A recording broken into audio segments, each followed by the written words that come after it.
नहीं सुनाई दे रहा? हमको कौन सबसे अच्छा गाइड कर सकता है? और चौथा क्षमता। क्या उसमें हमारी क्षमता है कि नहीं? अब अगर आपसे कहा जाए आपको पहाड़ पर चढ़ना है, आपको चढ़ जाओगे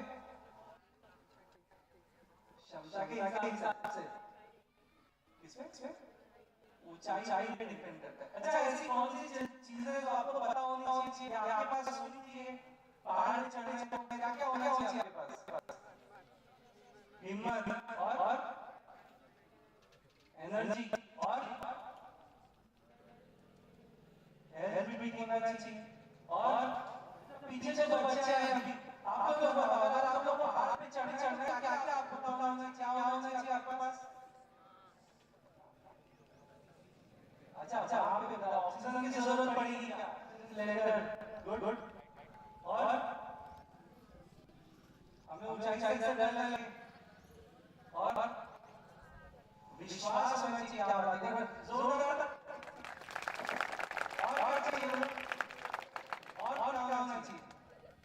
हिम्मत। और इधर तुम लोगों के पास क्या होना चाहिए अगर पहाड़ पे चढ़ना है तो? रस्सी। बांध के चढ़ोगे, बांध के दोस्त को खींचोगे ऊपर? रस्सी। अच्छा, ये सब चीजें तो आ गई हमारे पास, मगर सबसे जरूरी चीज तो है ही नहीं, स्टिक। चलो, स्टिक भी आ गई। स्टिंग, स्टिंग क्या है? ये सारी चीजें आ गई। चलो, स्टिक की भी 2-4 बोतल हमने साथ में रख ली, खाके एनर्जी आ जाएगी। तो क्या चढ़ जाओगे? अभी पहले पता तो होना चाहिए पहाड़ कौन सा चढ़ना है। डोंगरगढ़ वाला चढ़ना है कि माउंट एवरेस्ट चढ़ना है? पहले पता होना चाहिए कि पहाड़ कौन सा चढ़ना है ना? तो ये जरूरी है आपके लक्ष्य ये कि आपको पता होना चाहिए कि आपको पहुंचना कहाँ है। एक बार की बात है, मैं पुणे में पढ़ाई करता था। मेरे साथ मेरे दोस्तों मेरे को छोड़ने गए, तो जैसे हम स्टेशन पे पहुंचे, वहां से जा रहे प्लेटफॉर्म से जा रहे, तो सारे दोस्त दौड़े। किसी ने मेरा एक बैग पकड़ा, किसी ने मेरे पानी बॉटल पी, और सब दौड़ते उस डब्बे पे चढ़ सब चढ़ जाना किसको था? मैं स्टेशन पे रह गया। ऐसा क्यों? ऐसा क्या हुआ कि भैया हम अपने लक्ष्य तक भटक गए। ट्रेन की टिकट मेरे पास और मेरे दोस्त एक्साइटमेंट में खुद ही दौड़ गए, क्योंकि वो अपने लक्ष्य से भटक गए। तो हमें हमेशा हमारे लक्ष्य को अपने कहाँ में करके रखना है? माइंड में। और इसका सबसे अच्छा तरीका क्या है?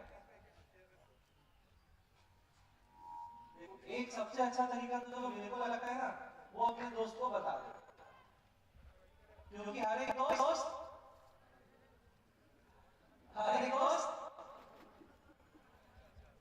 अच्छा होता है ना? वो आपको याद दिलाते रहेगा बार बार, यार भविष्य लगता है डॉक्टर बनना है ना? वो करते रहेगा, जैसे चलते तेरी तैयारी डॉक्टर बनने की, ना उससे तो बड़ा हो रही है ना? वो आपको याद दिलाते रहेगा बार बार करना क्या है। और दूसरा सबसे अच्छा तरीका, हमें अपने गोल को एक ऐसी जगह लिख के लगा दो जहां आप उसको रोज देखते हो। ऐसी कौन सी जगह है? दर्पण। कौन सा वाला? माँ का दर्पण? नहीं तो आईना। अच्छा, हम रोज रोज हम बाल साफ करते हैं, लड़कियां रोज खड़े होकर वहां पे पाउडर लगाती है, तो वहां पे उसको लगा दो। वो दर्पण आपको रोज याद दिलाएगा। अब जाओगे आप सबसे पहले उस लाइन को पढ़ोगे, और इसको बोलते हैं पावर ऑफ डिक्लेरेशन, है ना? कि वो शाहरुख खान का डायलॉग है क्या? कौन से डायलॉग था कि अगर चीज को शीतलता से चाहो, सुना है क्या? क्या है डायलॉग?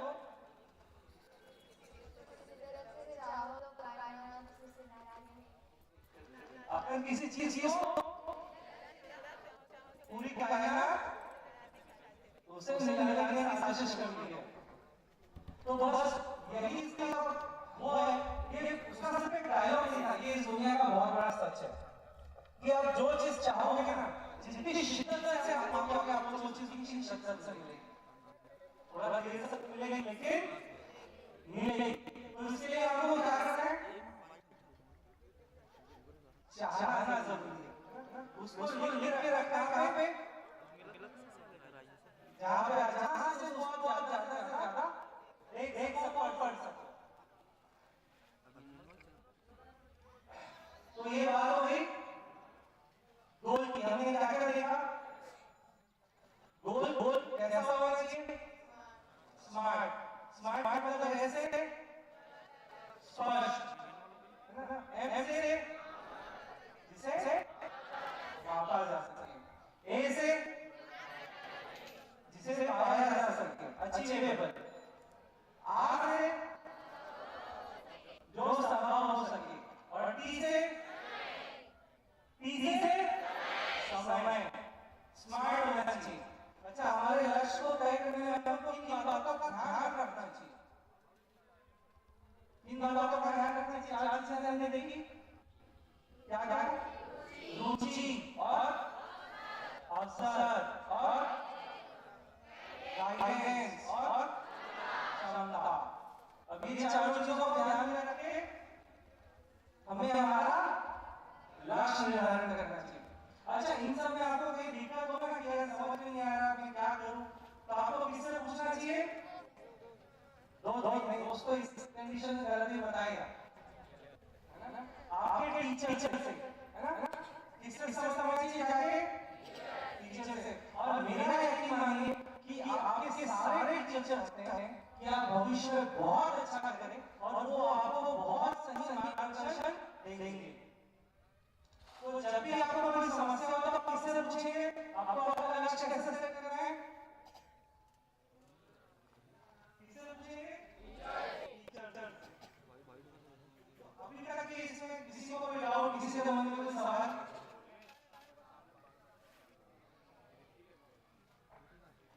किसी के मन में कोई सवाल कि क्या करेंगे, कैसे करेंगे? कोई चाहता है अपना लक्ष्य जिसको हम सब स्मार्ट बनाएं? देख लो, मौका तो दोबारा नहीं मिलेगा।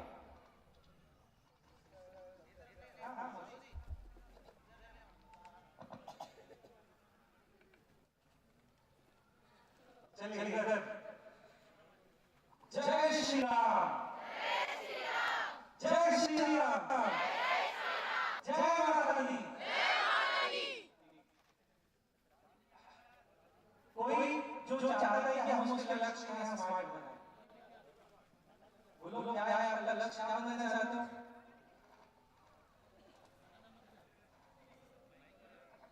क्या बनना है? अच्छा, क्या रुचि है आपकी?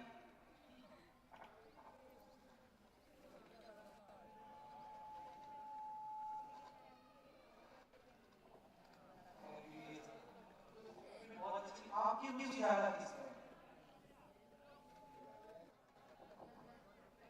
तो आपको वही क्लियर करना है। अभी देखो दोनों में अंतर क्या आपको पता है, दोनों की पढ़ाई में अंतर क्या है, क्या है? सोशल से ज्यादा लिखना है, आपको याद ज्यादा चीजें रखनी है हिस्ट्री के बारे में। और क्या चीज लगती है, आईएएस की बहुत सारी चीजें।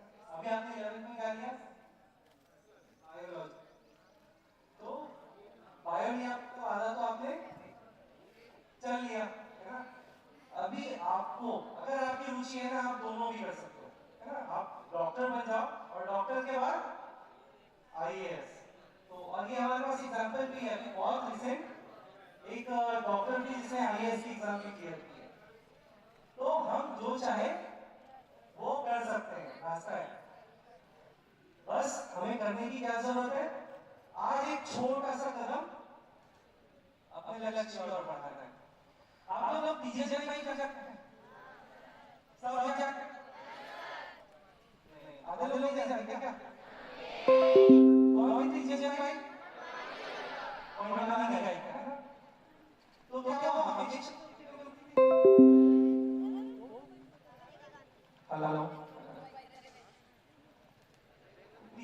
शुरुआत कैसे किसी को पता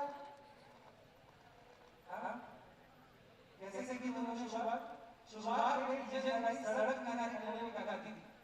ये उनका पहला कदम था, मगर उस चीज को उन्होंने इतनी शिद्दत से था कि वो उसके सबसे शीर्ष पर पहुंची, है ना? उनको कौन सा सम्मान नहीं मिला है, पद्म भूषण, पद्म विभूषण, भारत रत्न, सारे सम्मान उनको मिले।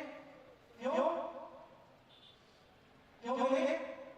क्योंकि उन्होंने शिद्दत से अपनी उस रुचि को, है ना, अपने उस टैलेंट को, अपने उस इंटरेस्ट को बढ़ाया आगे, है ना, उस पर काम किया और एक छोटी सी शुरुआत की। कैसे छोटी सी शुरुआत की? सड़क किनारे खड़े होकर आया उन्होंने। फिर धीरे-धीरे उनकी पॉपुलैरिटी बढ़ी, वो अच्छा लगा, तो लोगों ने उनको प्रोग्राम में बुलाना शुरू किया। फिर मेन प्रोग्राम उनके नाम से होने लगे। उसके बाद छत्तीसगढ़ के पूरे भारत में उन्होंने इस पैमाने के रैंक को फैलाया। तो क्या हम कर सकते हैं वो चीज? क्या हम कर सकते हैं ऐसा? कैसे कर सकते हैं? हमें आज क्या करना होगा? स्टार्ट आज करना होगा। एक छोटा कदम अपने लक्ष्य की ओर बढ़ाना पड़ेगा, है ना? तो अपने लक्ष्य की ओर बढ़ाने के लिए सबसे पहले क्या चाहिए? सबसे पहले लक्ष्य ना बाहर पता होना चाहिए, चंद्रमा वाले से पहाड़ पे। तो हमारे अंदर वो काबिलियत है कि हम जो चीज को सोच लें, एक सफलता का बहुत बड़ा मंत्र है कि दो चीजें आपके सोचनी चाहिए, आपके सामने कुछ चीज, और वो क्या दो चीजें? पहला तो सोचना और दूसरा उस सोच पे काम करना। एक बहुत अच्छा एग्जांपल हम देखते हैं हमारे सोच के आगे, बॉटल है, तो क्या आप लोग से 100 केजी बॉटल गिरा सकते हो? आप सबके अंदर वो काबिलियत है। थोड़ा पानी में इसको कम कर देना ना, पानी को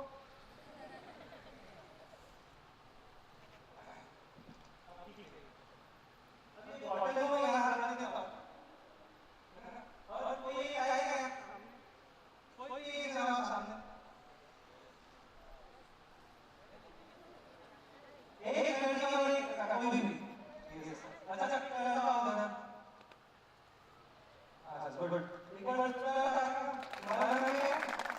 यश कुमार, भविष्य लता। अब ये दोनों लगता है कि ये दोनों इस बॉटल को गिरा सकते, तो क्या लगता है हम लोग गिरा सकते हैं?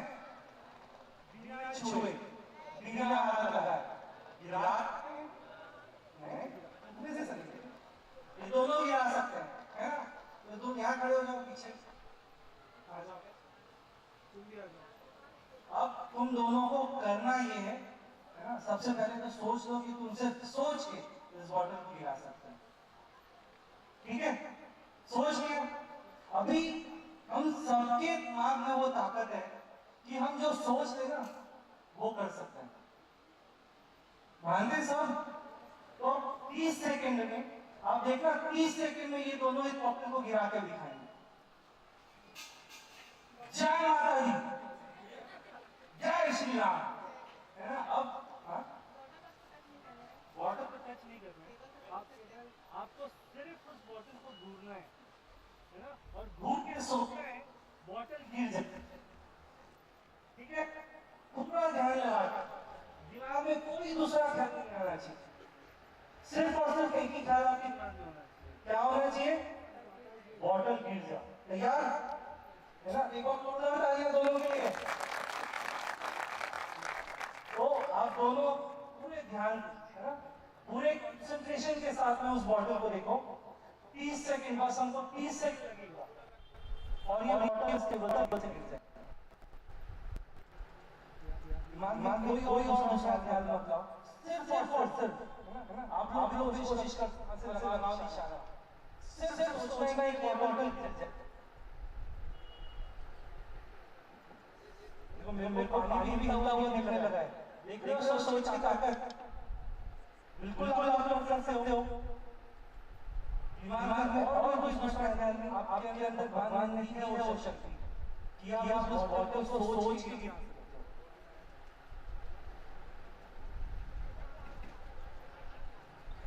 भगवान ने वो ताकत दी है कि हम जो सोचें वो कर सकते हैं, और आप भी सोच कर इस बॉटल को गिरा सकते हैं।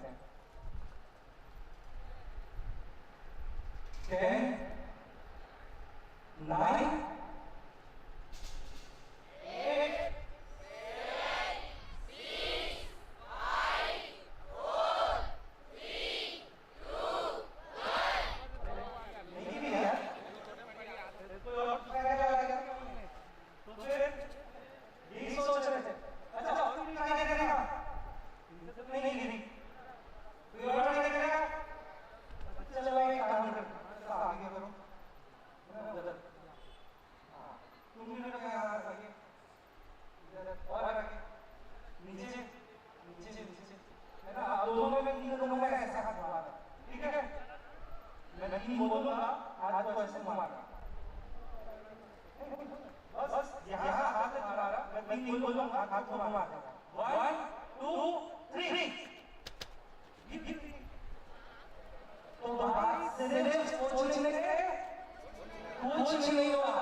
आज का संवाद ट्रेनिंग हो रहा था। मेरे ट्रेनिंग का नाम कोच क्या है? आज मेरी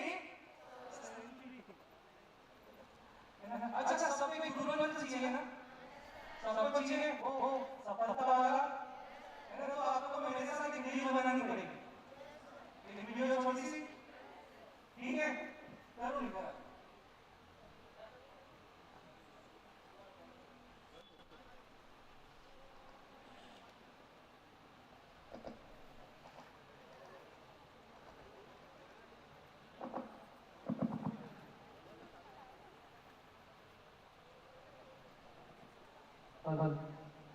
हेलो, तो हमें छोटी सी वीडियो बना,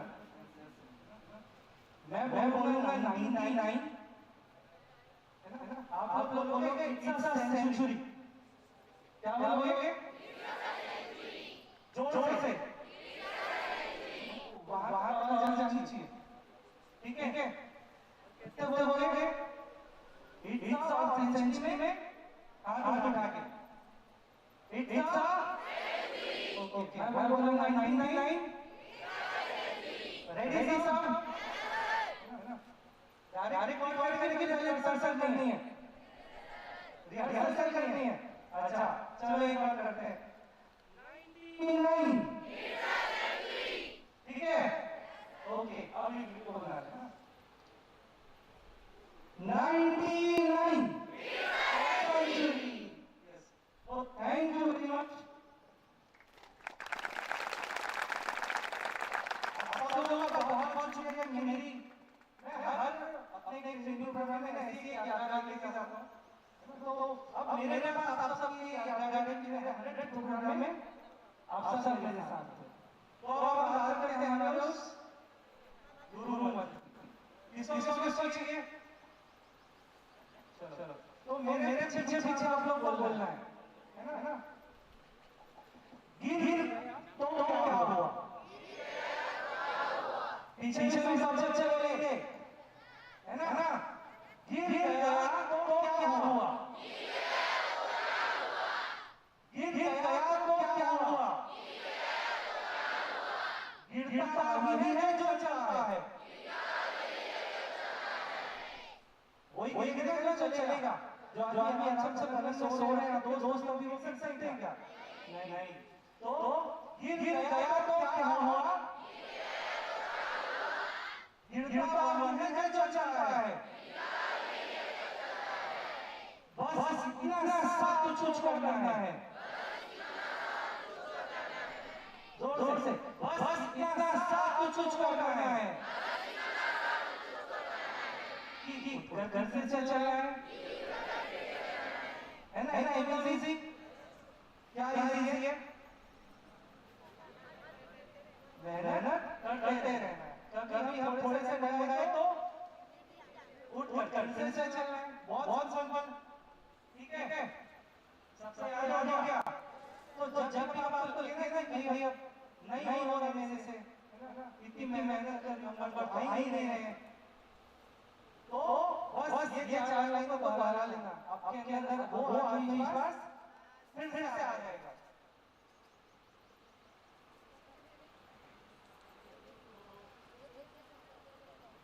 ठीक है, हमने आज क्या क्या बातें की? इसके बारे में, लक्ष्य के बारे में, और करियर के बारे में, और कैसे बनाना है, और लाइन से चलना है ना। लक्ष्य के बारे में बात की। लक्ष्य कैसा होना चाहिए? स्मार्ट होना चाहिए। अभी वो बच्चे बाहर हैं, उनको बताओ स्मार्ट कैसा होता है? ऐसे ऐसे एम से नापा जा सके, ए से पाया जा सके, आर से जो संभव हो सके, टी से समय है ना? उस समय समय के अंदर वो कार्य को पा लेना है ना? अभी उसमें मेरा एक स्मार्ट लक्ष्य बनाया था, 10 किलो वजन करना है करके मेरे को बताना मेरा नंबर दूंगा। उसके बाद लोगों का लक्ष्य क्या है अपने स्मार्ट 11वीं कक्षा में अच्छे नंबर थोड़ी स्मार्ट हुआ, मापा जा सकते, अच्छे को माप सकते हो क्या? 90 नंबर है ना? तो आप सब वादा में है ना? देखो आपके प्रिंसिपल बैठे हैं, मैं आप सबके पीछे पे वादा कर दूं, क्या वादा कर दूं? ऐसे सबकी आवाज एक साथ आनी चाहिए। हम सब वादा करते हैं 2024 की 11वीं की परीक्षा में हम सब कितने नंबर लाएंगे? 90% नंबर। आप सब ने प्रॉमिस किया है, मेरा कोई लेना देना नहीं है भाई। आप जानो और आपके प्रिंसिपल सर जाने। तो इसके बाद क्या बात की हमने स्मार्ट गोल के बाद लक्ष्य का चयन कैसे करें, है ना? क्या क्या चीजों को ध्यान में रखना चाहिए? रुचि और अवसर और कॉन्फिडेंस और क्षमता, ये चार चीजों को ध्यान में रखना चाहिए। अच्छा कितने लोग यार ये चीजों को ध्यान में रख के आज रात तक अपने लक्ष्य तय कर रहे हैं? देखो हड़बड़ी नहीं है, एक दो दिन ले लो, है ना? एक दो दिन ले लो। हम संडे का टाइम रखें, संडे तक, लेकिन अच्छे से सोच करके, है ना? अपने से बात करके, अपनी टीचर से बात करके अपना लक्ष्य डिसाइड करें, क्योंकि एक बार जो सोच ली, है ना? वो सलमान खान क्या बोलता है? एक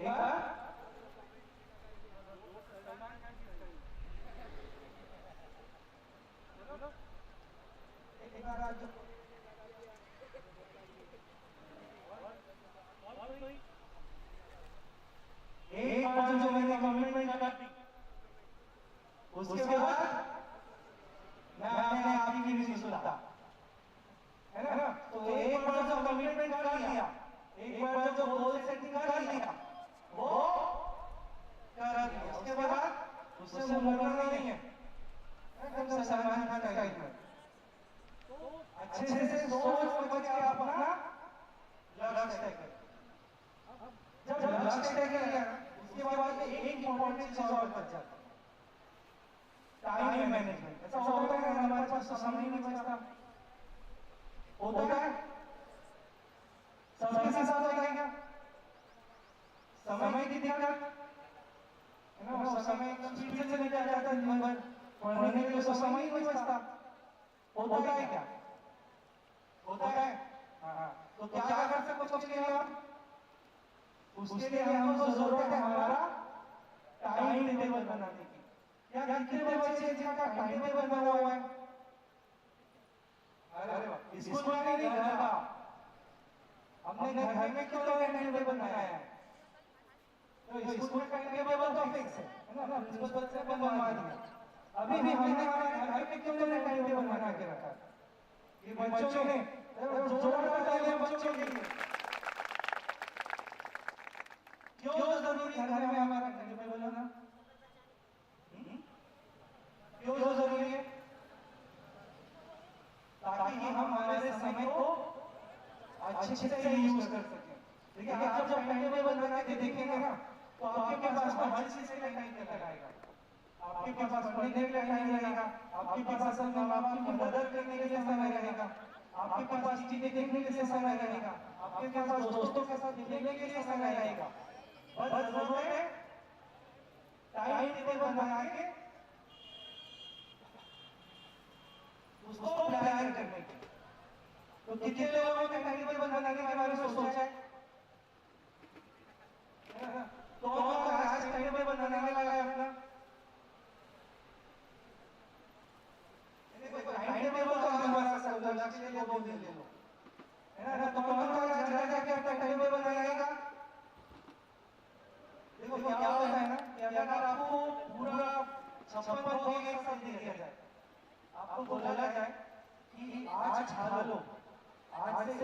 महीने तक कुछ खाना नहीं मिलेगा, है ना। और आपको बढ़िया चीजें दे दी गई, आपको चाट भी दिया, गुपचुप भी दिया, हलवा भी दिया, पूरी सब्जी और समोसा कचौड़ी, है ना, और ठेला खुरमी चीला, पिज्जा बर्गर, और क्या अच्छा लगता है? मोमोज, अच्छा मोमोज दे दिया, और क्या बचा? Pakora, Chinese pakora, bread roll, जो चीजें सब दे दिया। लेकिन कंडीशन ये है कि अभी ही खाओ आज 12 बजे के खाने में, इसके बाद एक महीना कुछ नहीं मिलेगा। हो सकता है क्या? रह जाओगे एक महीना? नहीं रह पाओगे? तो भाई इतनी सारी चीजें एक साथ मिलकर हम लोग ऐसा हुआ था ना, आज खा लो पेट, रह लेंगे एक महीना, रह जाओगे? क्यों? हर रोज खाना चाहिए थोड़ा थोड़ा, है ना। एक साथ खा लेंगे खा पाओगे क्या? और हर रोज थोड़ा थोड़ा ले लो तो बस समय भी हमारे पास बिल्कुल वैसे ही है ना। हम सोचे कि सब कुछ आज मिल जाएगा क्या, हम सोचते हैं कि पूरा सिलेबस आज पढ़ लो तो हो सकता है क्या? हमें रोज थोड़ा थोड़ा करने की जरूरत है। तो इसीलिए रोज थोड़ी थोड़ी पढ़ाई करते जाओ, थोड़ा थोड़ा खेलते जाओ, और ये कब संभव है? जब आप टाइम मैनेजमेंट अपना टाइम टेबल बना लोगे। तो कितने लोग तैयार हैं आज अपना टाइम टेबल बनाने के लिए? सब, है ना, सब जाके अपना टाइम टेबल बनाएगा आज। मैं थोड़ा ऊंचा सुनाता हूँ। Yes, good boy. कितने लोग तैयार हैं आज अपना टाइम टेबल बनाने के लिए? सब बनाएंगे अपना टाइम टेबल? सब बनाएंगे? और एक बार जो कमिटमेंट करी उसके बाद मैंने आपकी भी सुना और आप सबका जब कमिटमेंट कर दी। चलिए, तो अब हमने एक इम्पोर्टेंट चीज और देखी, टाइम का इम्पोर्टेंस, है ना। तो हम सब आज अपना टाइम टेबल बनाएंगे, हम हमारा लक्ष्य तय करेंगे और अपना टाइम टेबल बनाएंगे, ठीक है। किसी से भी अगर कोई भी सवाल हो, किसी को कोई सवाल, कोई क्वेश्चन, कोई डाउट कि कैसे करना, क्या करना, क्यों करना, किस लिए करना, आज में तो हम अगर किसी को कोई डाउट हो तो फिर हम ये माइक प्रिंसिपल सर को देंगे। किसी को कोई डाउट नहीं? सब ऑल क्लियर? सब ऑल क्लियर? ये ऑल क्लियर? जय श्री राम, जय माता दी।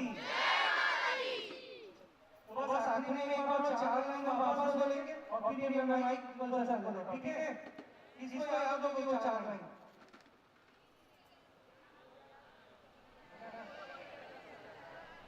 हाँ, चलो एक बार सब साथ में फिर से बोले, ठीक है। गिर गया तो क्या हुआ? गिर गया तो क्या हुआ? गिरता वही है, गिरता वही है, बस इतना सा तुझको करना है कि उठकर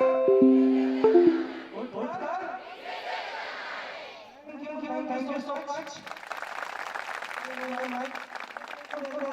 और सर इसलिए आपको ये काम कैसा लगा और छोटे मार चुप चुप।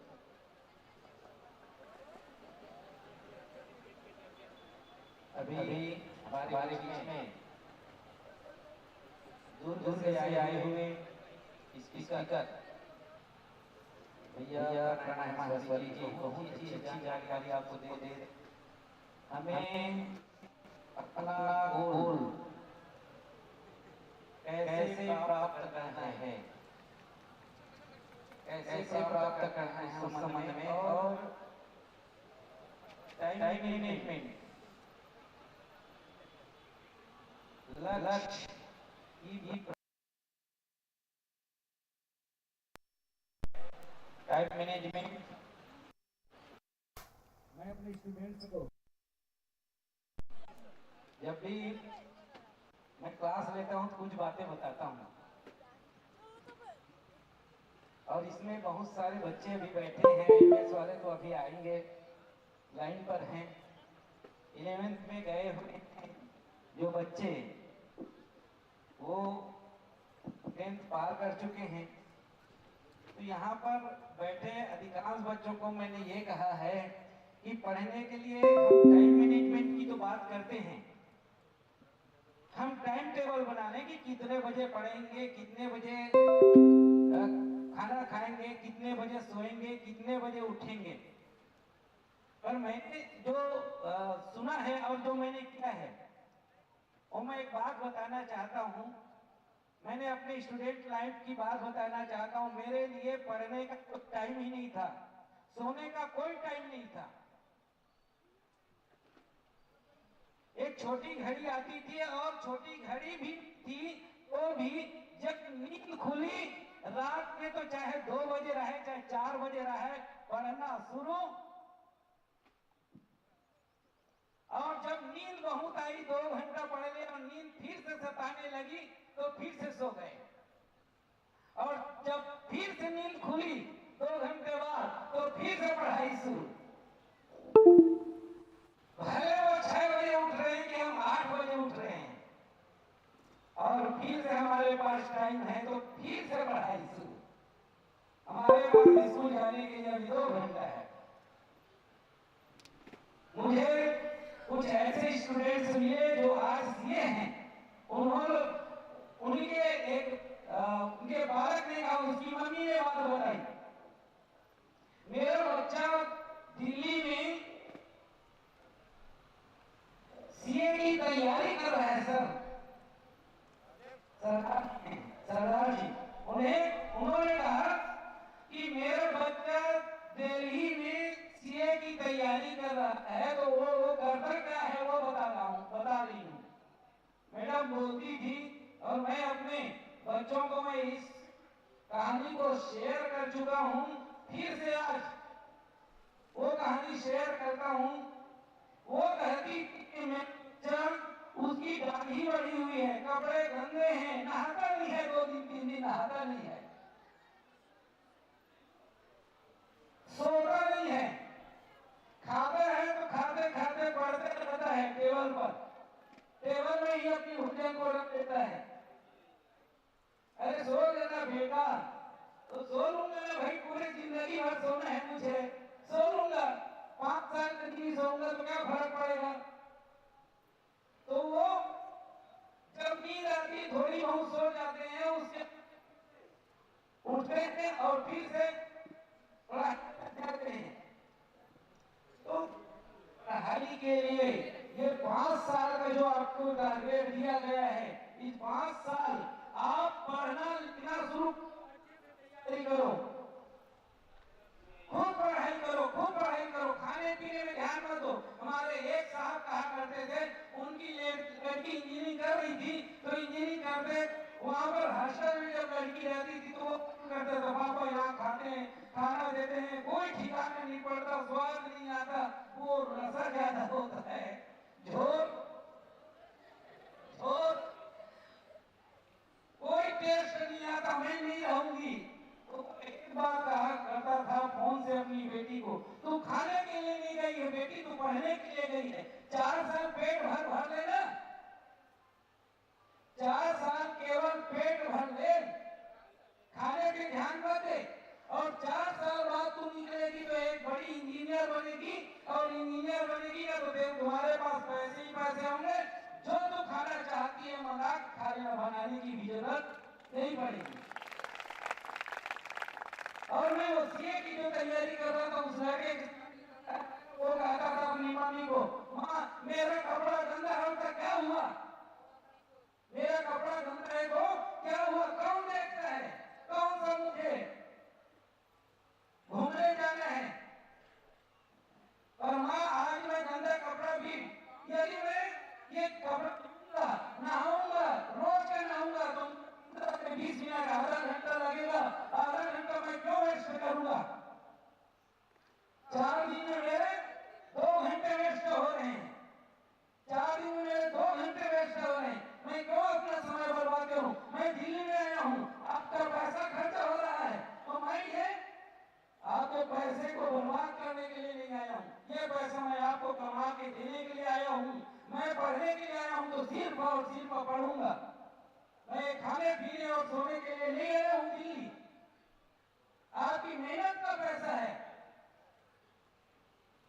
और ये मैं आज पढ़ाई करूंगा। माँ, आज भले गंदे कपड़े पहन रहा हूँ, आज मैं सेविंग नहीं कर रहा हूँ, आज मैं नहीं सो रहा हूँ, तो उस दिन मैं चैन से सोऊंगा।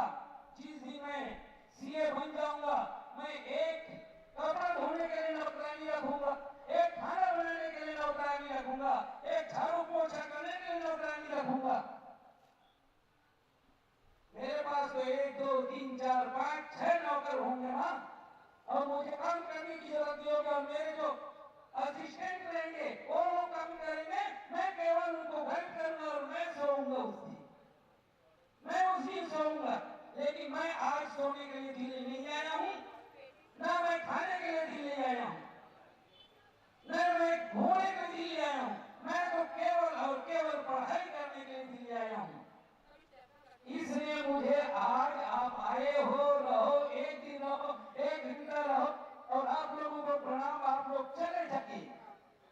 आप लोग भी रहोगे तो मेरी पढ़ाई नहीं होगी। आप लोग मेरे से बार बार बात करते हो, इसलिए आप लोग चले जाओ।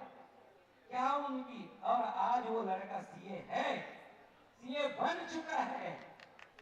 ऐसे होना चाहिए पढ़ाई के लिए। मैं आप लोगों को बता रहा था, बातें याद नहीं होती थी। मैं जहां पर मेरा एक घर था, जो अपना घर था, बरामदा था, हॉल नहीं था। आज का जो घर होता है, मॉडर्न जो घर बनाते हैं, अपना बेडरूम होता है, अपना एक हॉल होता है। हमारे घर एक बरामदा था और उस बरामदा में 1 2 3 4 5 6 पेपर ऐसे दीवार में चिपका के रखता था। अरे ये ऐसे याद नहीं होता, ऐसे याद नहीं होता तो ऐसे को लिख करके रखता था, और जब भी मैं वहां पर पहुंचा तो एक बार उसको पढ़ लेता था, ऐसे याद हो जाता था। लेटर राइटिंग याद नहीं हुआ, कोई फार्मूला, गणित का फार्मूला याद नहीं हुआ, उस गणित को बना करके फार्मूला सहित एक पेपर चिपका करके रखता था। बार बार कॉपी को खोलने की, पुस्तक को खोलने की जरूरत न पड़े। 10 बार देखो ना, कौन मना कर रहा है? देखो, शाम को देखो, दोपहर आ गए तो दोपहर, खाना खाने को आ गए तो एक बार देख लो, कितना टाइम लगता है। क्या वो सवाल आपसे नहीं बनेगा? बनेगा ना। रसरी आवत जात ही सिर पर परत निशान, ये आप कविता आप लोग पढ़े हो। बार बार उसी चीज को देखते रहो, याद करते रहो, वो बात की याद हो जाती है। पढ़ने का बहुत टेक्निक है, बहुत तरीका है, आपको अपनाने की आवश्यकता है। आपको जो बता दिया गया, थोप दिया गया, वो नहीं, अपने हिसाब से टाइम टेबल सेट करो, अपने हिसाब से बनाओ। यदि तैयारी कर रहे हैं जीवन में, 5 साल आप मेहनत करोगे तो आप लाइफ सुखी हो जाओगे। मैं अपने स्टूडेंट से तो यही बात बोलता हूँ। 5 से 7 साल आप केवल खाना पीना पे ध्यान मत दो, अन्य चीजों पे ध्यान मत दो, केवल और केवल और केवल पढ़ाई पे ध्यान दो, तो आपका आज सेट हो जाएगा, पूरी जिंदगी सेट हो जाएगी। यदि 5 से 7, हमारे प्रणय जी आज के स्पीकर इसी बात को कह रहे थे, यदि 5 साल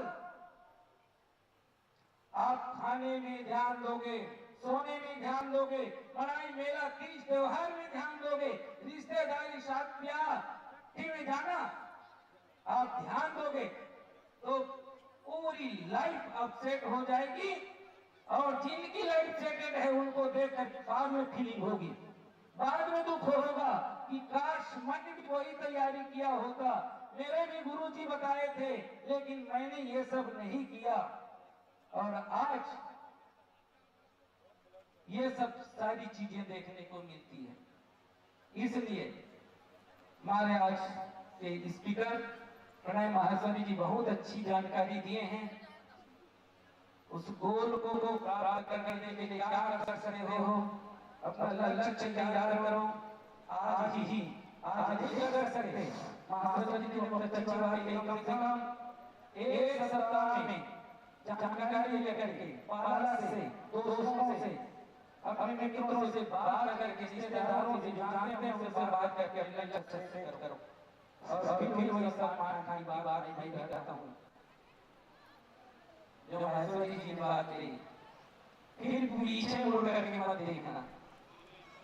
पीछे मुड़ करके देखना ही नहीं है, आगे बढ़ना और सिर्फ आगे बढ़ना है। निश्चित रूप से वो मंजिल प्राप्त हो जाएगी जो आप प्राप्त करना चाहते हैं। और इसके साथ ही मैं और अपनी बात विराम देता हूँ और बच्चों को अच्छा हमारे बीच में पुलिस डिपार्टमेंट से अधिकारी आए हुए हैं और मैं अपनी वाणी को ही पर विराम देता हूँ। Thank you. बोले भारत माता की। बहुत अच्छा जानकारी अभी आप लोगों को कर रहे थे हमारे शासकीय उत्तर माध्यमिक विद्यालय के सर जी हैं। अब हमारे बीच अभी उपस्थित हुए हैं हमारे भखारा थाना से थाना प्रभारी सहायक मुख्य निरीक्षक सम्माननीय एन.आर. साहू सर जी, जिनका मैं समाज को स्वागत सम्मान कराना चाहूँगा। और स्वागत सम्मान करने में स्वागत करने हेतु हमारे प्रक्षेत्र के कोषाध्यक्ष भाई भीषम साहू जी, साथ ही साथ सचिव योगेश्वर साहू जी, आप दोनों को निवेदन है आप लोग आइए और हमारे सहायक मुख्य निरीक्षक एन.आर. साहू सर जी का स्वागत करें। और साथ ही दो स्टाफ और आए हैं, उनका भी स्वागत कर रहे हैं। उनके साथ ही उसके स्वागत के लिए श्री दुर्गा साहू जी और हमारे भाई गीता साहू जी, आप अपनी उपस्थिति प्रदान करें और गुलाल वंदन से पुष्पमाला से हमारे अतिथियों का स्वागत करेंगे।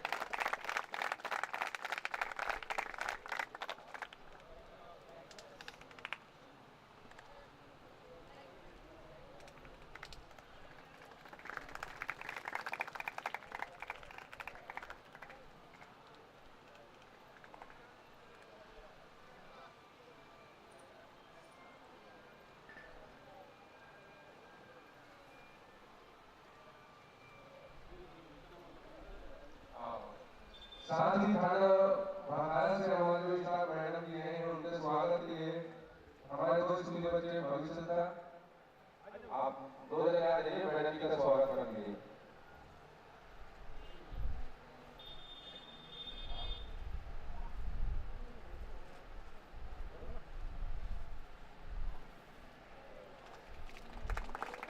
अब हमारे बीच जो थाना भखारा से सहायक निरीक्षक सम्माननीय एन.आर. साहू जी आए हैं, आप लोगों के बीच में यातायात के संबंधित आप लोगों को कुछ मार्गदर्शन देंगे, जिसके लिए मैं सम्माननीय सर जी को सादर आमंत्रित करता हूँ।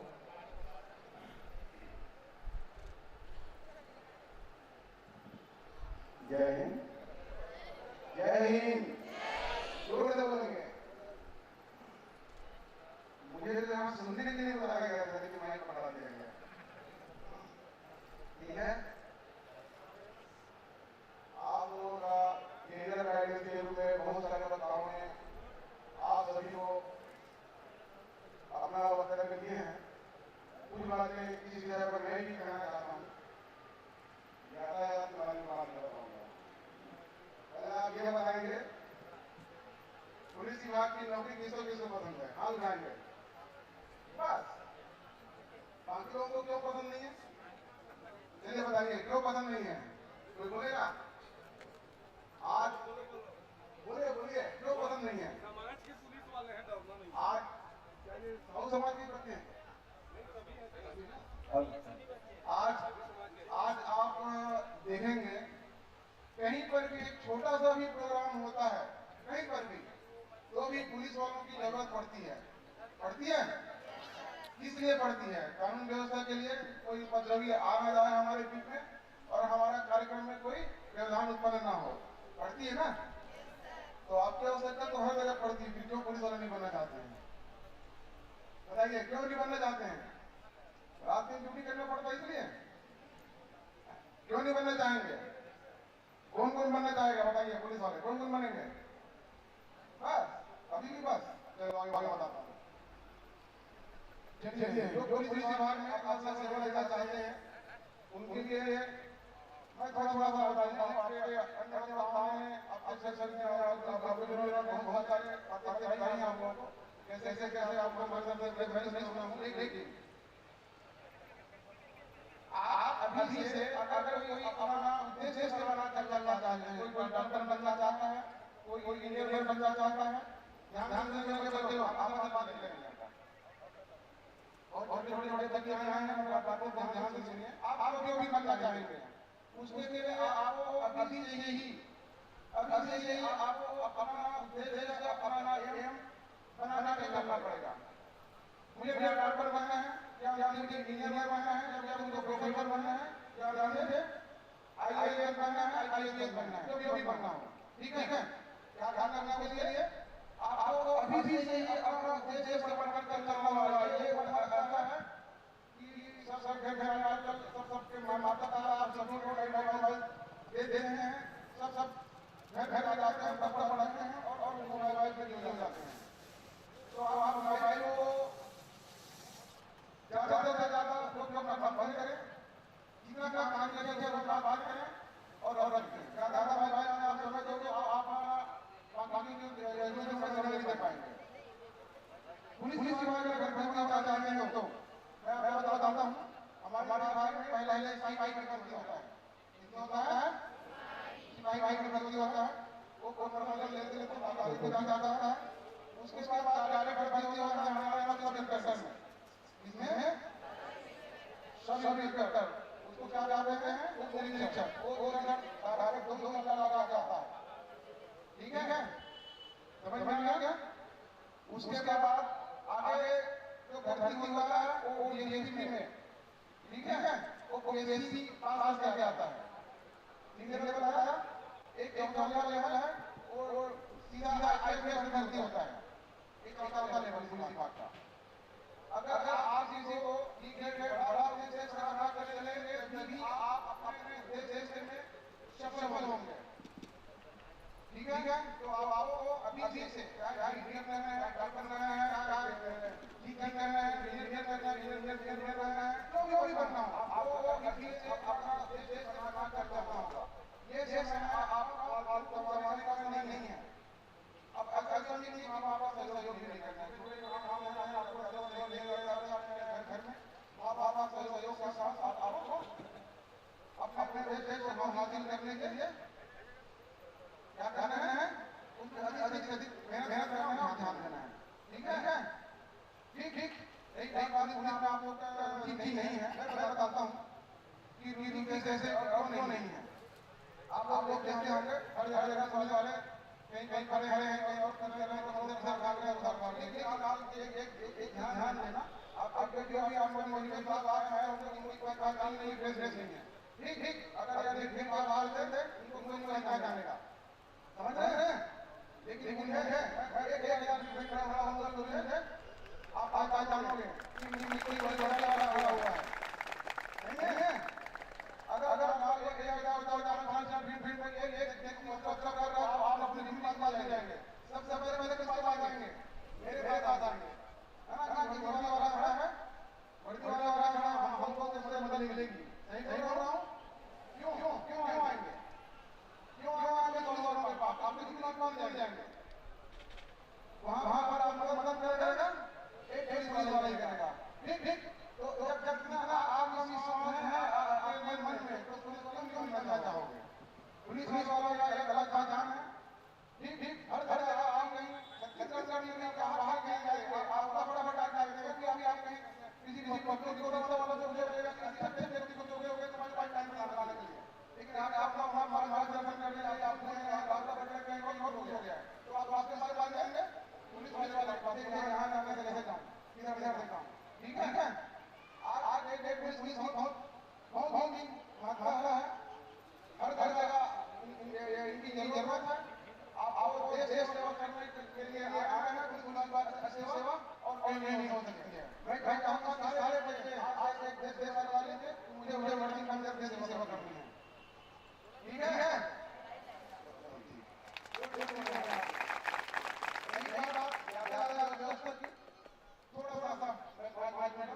उसकी गाड़ी की बीमा कंपनी से किसी भी कंपनी का बीमा करेगा, गाड़ी का बीमा होना बहुत जरूरी है। क्यों जरूरी है बीमा? क्यों जरूरी है बीमा? अगर कहीं एक्सीडेंट हो गया तो आपको भी कुछ नुकसान हो रहा है तो लगाने वालों और किसी को आप ठोकर मार के एक्सीडेंट कर दे तो उसका भरपाई कौन करेगा? बीमा कंपनी करेगा। और अगर नहीं है बीमा तो कौन करेगा? मोटर करने वाला करेगा और वहां सब करेगा। ठीक उस समय क्या हुआ? घर से कोई पैसा जाएगा तब समझ आएगा कि 1000 रुपये का बीमा या साल नहीं आया, 10 लाख रुपये का मर रहा है जिसमें इसलिए बीमा करना आवश्यक है। ठीक अच्छा। और उसके बाद वाली भी बताए घर में और फिर यहाँ सुना है बड़े आदमी लोग सभी आज से मोटरसाइकिल में चलते हैं तो हेलमेट लगा कर चलना चालू करेंगे। हेलमेट जरूरी है किसी की सुरक्षा के लिए, शरीर की हमारी सुरक्षा के लिए हेलमेट लगाना बहुत आवश्यक है। कहीं एक्सीडेंट होगा शरीर में चोट लगेगी तो सीधा आईसीयू में डाला तो शरीर में चोट लगने वाला। एक दिन का खर्चा कितना? 20,000 से नीचे का नहीं है। एक दिन का खर्चा आईसीयू में खर्च हो गया तो आप करवा लेंगे, एक्सीडेंट हो गया तो 2 लगा लेंगे। सीधे मिलता है क्या? मिलता है तो बताइए, नहीं मिलता ना? हेलमेट जरूर मिलता है। तो बेटा अगर गाड़ियों को बताएंगे और आप सभी लोग भी 500 से ऐसा आज हेलमेट लगा के चालू करेंगे। वो इसलिए जरूरी है अगर कोई क्लेम किया सीधे में चोट लगी है मान लो उसको क्लेम किया तो वो लाखों रुपए में आता है उसका भरपाई करने के लिए वो आपको घर वाले से देना पड़ेगा। 1000 रुपए की हेलमेट आती है वो लगाना जरूरी है। उनको भी लगाना है, उनको भी और चलाना है उनको भी। ठीक है। और सभी अपने अपने रोड पर चलते हैं तो किधर चलना चाहिए? दाहिने तरफ बाएं तरफ? दाहिने तरफ। बाएं तरफ में चलना चाहिए। क्यों चलना चाहिए बाएं तरफ? क्यों चलना चाहिए? दाहिने तरफ क्यों नहीं चलना चाहिए? दाहिने तरफ चलने से क्या हो गया तो गलत साइड में जा रहे हैं, आप रॉन्ग साइड में जा रहे हैं। क्योंकि उधर से वो आएगा वो बाएं तरफ से आएगा। ठीक है। हमेशा आप बाएं तरफ चले। रोड में अगर छोटी रोड है वहां से अगर आप बड़ी रोड में जा रहे हैं मान लो जैसे कि इस रोड से हम निकल रहे हैं बाहर वो मेन रोड है उधर पसीने में वो क्या हो गया बड़ी रोड हो गई है उसमें बहुत सारी गाड़ियां चलती है। जब भी कोई छोटी रोड से आप बड़ी रोड में जाते हैं तो थोड़ा सा दायां बायां देखें कि वहाँ कोई बड़ी वाहन तो नहीं आ रही है, थोड़ा रुक कर चलिए, धीरे होकर चलिए क्योंकि उस रोड में पानी हुई है। अभी आप सुने होंगे उस मराना मोड़ के पास 3 बच्चे का एक्सीडेंट हो गया था। सुने हैं कैसे हुआ था? वो छोटी रोड से सीधा बड़ी रोड में आ गई और गाड़ी का अपनी स्पीड कम नहीं की, ट्रक वाला बहुत समाने की कोशिश किया लेकिन नहीं हमा पाया वो। हमेशा बड़ी गाड़ियों वालों का ये गलती नहीं होती है, छोटी गाड़ियों वालों का गलती नहीं होती है। ठीक है। तो थोड़ा ध्यान रखें जब भी बड़ी रोड में आप मान लो हैं कुछ जाना प्रवेश कर रहे हैं तो उसके लिए क्या करें? पहले ध्यान देखें बोले कि कोई गाड़ी तो नहीं आ रही, सुरक्षा बहुत जरूरी है। ठीक। तो हमेशा बाएं तरफ चलिए। ठीक है। और जरूरी है शहरों में जाते हैं तो लाल लाइट और हरा लाइट क्यों जलता है? लाल लाइट क्या कहता है? क्या कहता है? रुकने के लिए। क्यों रुकना है? क्योंकि अगले तरफ से अगले दिशा से जो आ रहा है उसको हमारा प्रति दिखाया गया है वो आगे आएगा उसमें आप रुकने से रुकिए। हरा लाइट क्या कहता है? आगे बढ़िए। जब भी शहर में जाते हैं जगह वाहन चलाते हैं तो उस लाइट का पालन करना बहुत जरूरी है। ठीक है। तो आज पालन करेंगे सभी, अपने घर वालों को बताएंगे गाड़ी का बीमा है कि नहीं, हेलमेट लगा के चलना बोलेंगे और आज से सभी आप साइकिल चलाएंगे क्योंकि आपका उम्र 18 साल नहीं हुआ है। ठीक है। बोलो जय हिंद, जय हिंद, जय हिंद। बहुत धन्यवाद सर जी, आपने बहुत ही अच्छी जानकारी हमारी स्कूली छात्र छात्राओं को यातायात से संबंधित मार्गदर्शन दिए उसके लिए। साथ ही अब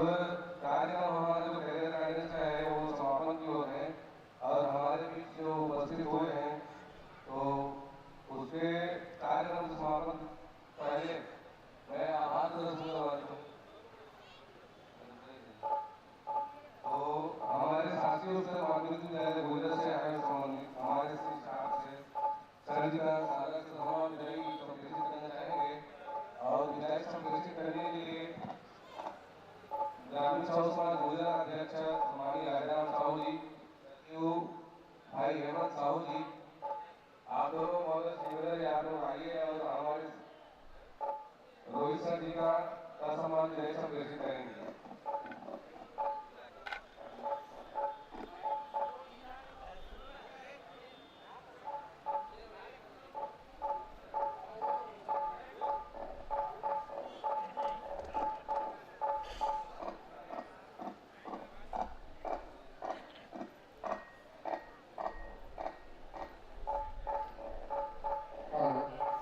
जय माता।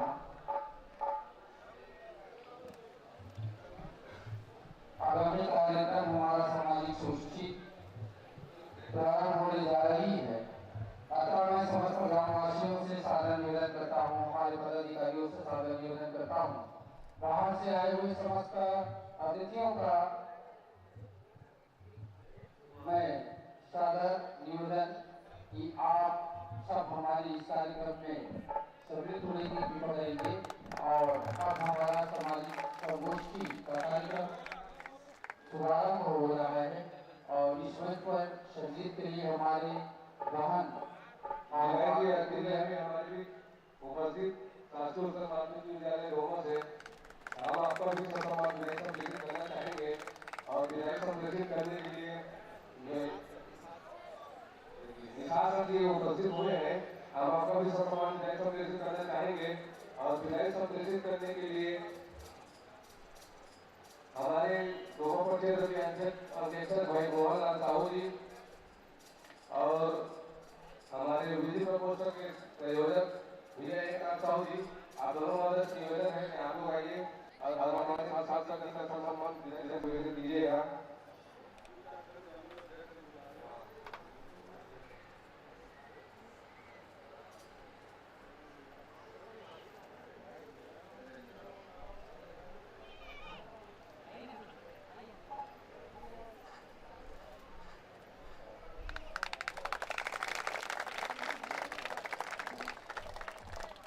विदाई की अगली कड़ी में हमारे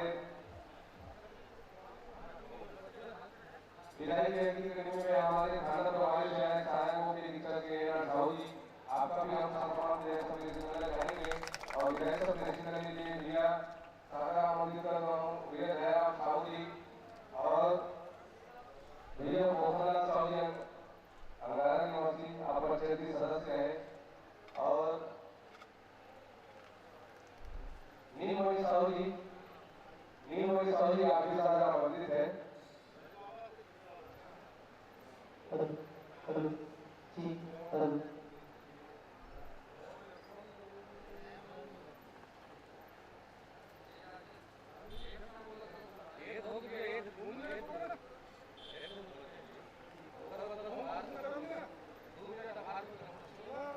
यहाँ हमारे मंच पर तेरी जाति महोत्सव माता से विवाह इस पावन द्वारा का हमारे तहसील साहू समाज मगल के उपाध्यक्ष महोदया सम्मानीय श्रीमती सुशीला साहू जी का आगमन भी हो चुका है और मैं आदरणीय श्री देवहूति साहू जी आपसे निवेदन करता हूँ कि मांगलिक टीका और पुष्पमाला से स्वागत अभिनंदन करेंगे।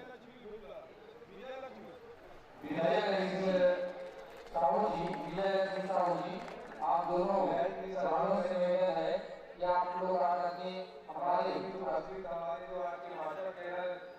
National motivational speaker Pranav Maheshwari ji, आपका भी हम सम्मान विदाई करना चाहेंगे और विदाई की श्रेणी में जोड़ना चाहूँगा हमारे परिक्षेत्र के कोषाध्यक्ष भाई विक्रम साहू जी, हमारे जिला के महासचिव सम्मानीय श्री यशवंत साहू जी, श्री हमारे जिला शासन कमेटी के न्याय संयोजक न्याय प्रकोष्ठ संयोजक भैया मेवालाल साहू जी, साथ ही हमारे जिला शासन कमेटी के सह सचिव हमारे लीलाराम साहू जी, आप चारों मौजूद से निवेदन है कि आप अपनी उपस्थिति प्रदान करें और हमारे अध्यक्ष मास्टर ट्रेनर जो आज मोटिवेशनल स्पीकर है उनका सम्मान विधायक सब घोषित करेंगे। इधर आइए। हाँ। साथ ही कार्यक्रम के समापन के मेले पर मैं आभार प्रदर्शन हेतु हमारे जिला साहब संगठन के सम्मानीय अध्यक्ष भैया अवरेंद्र साहु जी को आभार प्रदर्शन हेतु आमंत्रित करता हूँ। भारत माता की, भारत माता की जय। आज के करियर गाइडेंस मोटिवेशन प्रोग्राम में national trainer speaker Pranav Maheshwari ji, Akhada थाना के टीआई सम्मानीय है साहू जी, डोमा स्कूल के हमारे आदरणीय प्राचार्य महोदय, गुजरा हाई स्कूल के आदरणीय प्राचार्य महोदय रोहित साहू जी, अध्यापक, सभी सामाजिक वरिष्ठजन उपस्थित हुए और दोनों स्कूल के हमारे प्यारे प्यारे बच्चे यहाँ उपस्थित होकर के अपने करियर के निर्माण को कैसे बेहतर ढंग से अपना आज लक्ष्य निर्धारित करना है, इस विषय में हमारे दोनों वक्ताओं ने अच्छा मार्गदर्शन दिया। साहू साहब निरंतर लगभग 7-8 वर्षों से, जैसे कि प्रणव जी बताए कि संभवतः आपको हम लोग शायद डोमा स्कूल में शायद बुलाए थे, कंडेल है सर। तो अलग अलग हायर सेकेंडरी स्कूल में साहू समाज के माध्यम से कंडेल, कुर्ला, गावा, कुकरेल, जहाँ जहाँ हायर सेकेंडरी स्कूल है, हाई स्कूल है, वहाँ पे कैरियर गाइडेंस मोटिवेशन का प्रोग्राम साहू समाज के माध्यम से लगातार किया जा रहा है।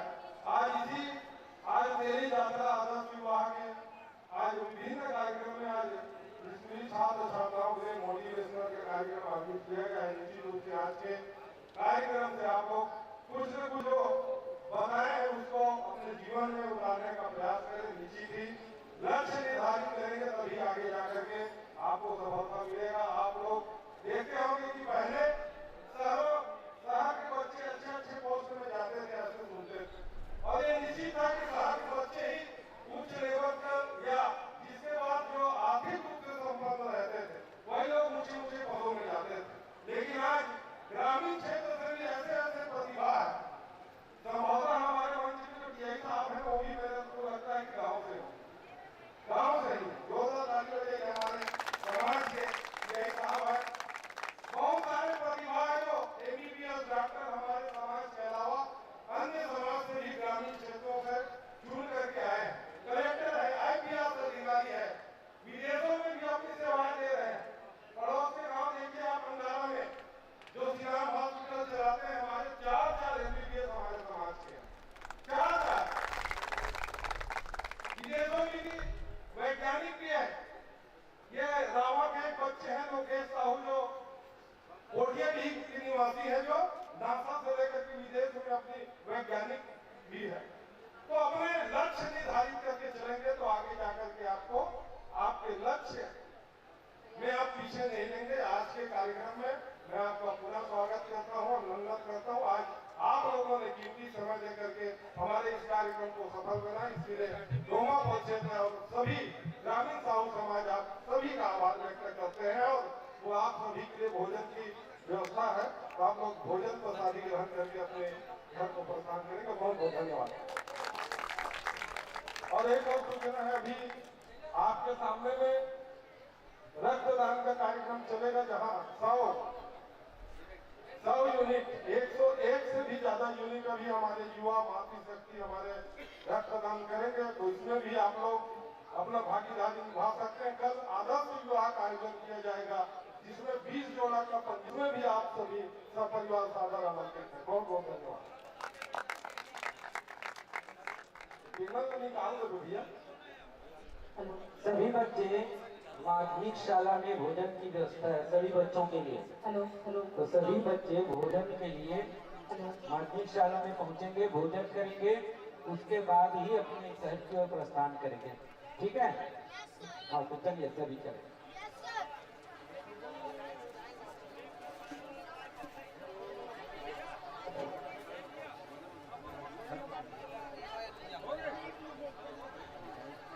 Yes, sir.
93 यूनिट रक्तदान हुआ था और हम चाहते हैं इस बार परिक्षेत्र डोमा के अंतर्गत यही गांव में 100 से पार हो। इसी आशा के साथ यह रक्तदान शिविर भी शुभारंभ हो गया है।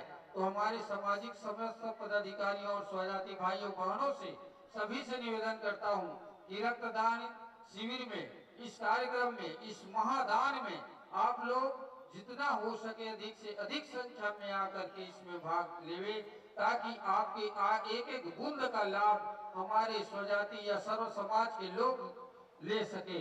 इसी आशा के साथ हमारे यह रक्तदान शिविर और सामाजिक संगोष्ठी जोरदार ताली से स्वागत करते हुए शुभारंभ करते हैं। धन्यवाद। आज बड़े ही हर्ष का दिन है कि आज पावन ग्राम गुजरा, यहाँ पर एक ऐतिहासिक इतिहास रचने वाला साहू समाज के द्वारा एक बहुत बड़ा भव्य कार्यक्रम रखा गया है। आप सबको सर्वविदित है कि जहाँ तक हम जानते हैं कर्मा मैया का जन्म जिस वर्ष हुआ उससे लेकर अब तक एक इतिहास रचने जा रहा है डोमा परिक्षेत्र। और डोमा परिक्षेत्र के ऐसे पावन धराधाम ग्राम गुजरा में आपका पुनः हार्दिक अभिनंदन करते हैं, स्वागत करते हैं। और ऐसा सुनहरा अवसर इस मंच को सजाने में हमारे साहू समाज के बेटों ने बहुत बड़ी अपनी योगदान दी है। उसमें नवयुवक पार्टी और युवा पुरुष कहना चाहिए जो ब्लड डोनेट कर रहे हैं, जिससे हमारे मरीजों को सहायता मिल सके। और यहाँ के बड़े बुजुर्ग माता पिता, साथ में माता बहने, और इस कार्यक्रम में जो अमूल चूल जिसका विशेष हाथ है, जिन्होंने इतना बड़ा सोच रखा, बहुत भव्य सोच रखा, आपके और हमारे इस जिला के मुखिया कहना चाहिए आदरणीय परम सम्माननीय भैया अवनेंद्र साहू जी, कोटि सा धन्यवाद देते हैं। उनके लिए जोरदार ताली बजा दीजिए। आज उनके दिशा निर्देश में आज तक ऐसा कोई कार्यक्रम नहीं हुआ था जो कि आज डोमा परिक्षेत्र के इस पावन ग्राम गुजरा में होने जा रहा है। और हम तेलियों के लिए बहुत बड़ा त्योहार करना चाहिए और ऐसे त्योहार को सफल बनाने के आप जुटे हुए हो।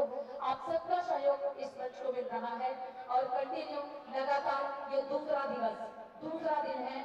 आज छत्तीसगढ़ के कोने कोने में डोमा परिक्षेत्र के गुजरा गांव का यह संदेश कोने कोने तक पहुंच रहा है कि एक ऐतिहासिक मां कर्मा की जयंती के साथ में साहू समाज तेली यात्रा का ये आदर्श विवाह आप सबके बीच में होगा।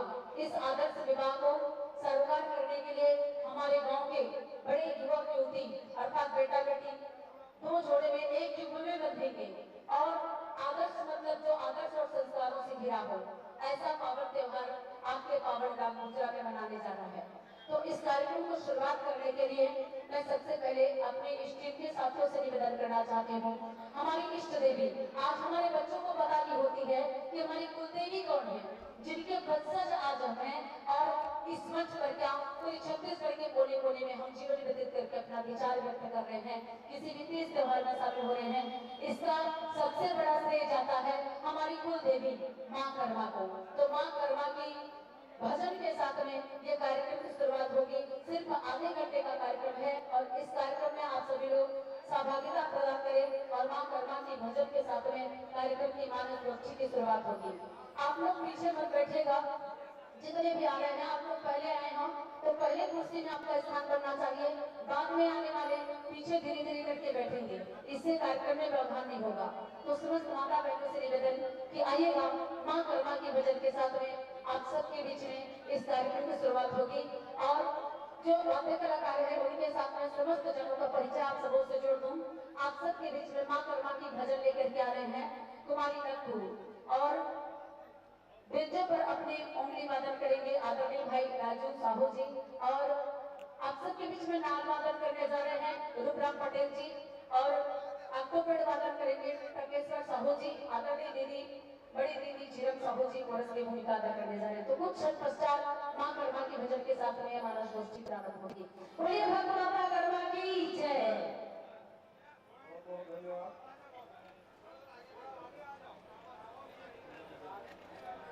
हमारा आज का 101 यूनिट रक्तदान का कार्यक्रम चालू होने वाला है। आप लोग जो लेफ्ट साइड में जो दिख रहे हैं वहाँ पे आपका पंजीयन कराना है। पंजीयन होने के बाद एक टेस्ट किया जाएगा। टेस्ट होने के बाद जो सामने जो चेयर लगा है वहां आपको आकर के बैठना है। 9 चेयर यहाँ पे लगा हुआ है। हमारे मानस सेवा ब्लड बैंक धमतरी के द्वारा आज यहाँ शिविर में अपनी सेवा दे रहे हैं। मानस जी आप चालू कर दीजिए। तो बारी बारी से सबको यहाँ जिनका पंजीयन हुआ है वह युवा साथी मातृ शक्ति बहने वह यहाँ पर रक्तदान करेंगे। रक्तदान के बाद रक्तवीरों को सम्मान स्वरूप एक प्रशस्ति पत्र और ब्लूटूथ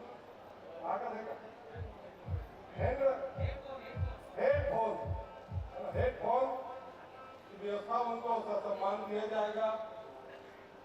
थोड़ा सा व्यवस्था में इधर उधर थोड़ा सा ध्यान देंगे, है ना, व्यवस्थित करना है। जिनको रक्तदान करना है वही लोग इधर बैठेंगे आकर के।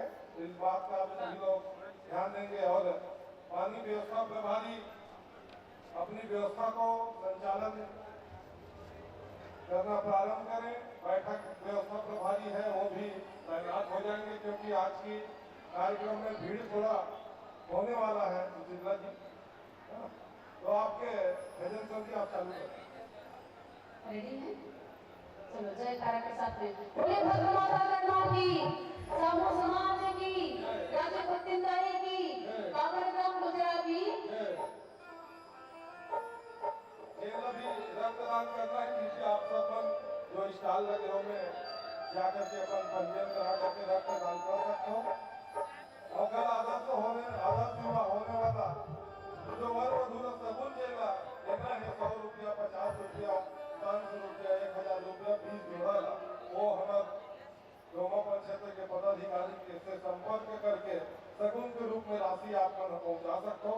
जगह से 20 जोड़ा जो विवाह होना है वाला सगुन के रूप में राशि एक साथ हमारा दे सकन।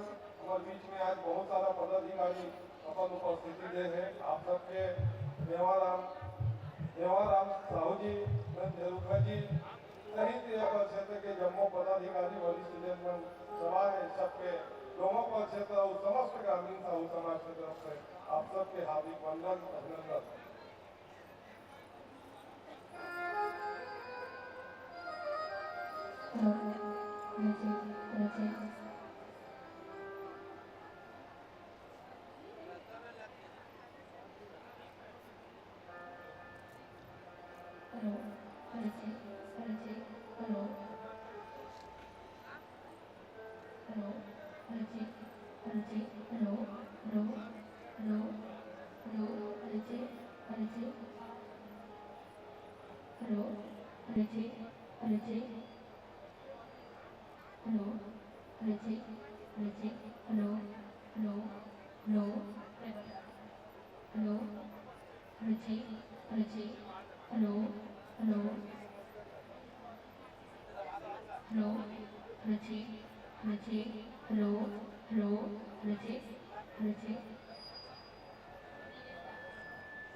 हमारे 11 गांव से समाज से उपस्थित हुए हैं।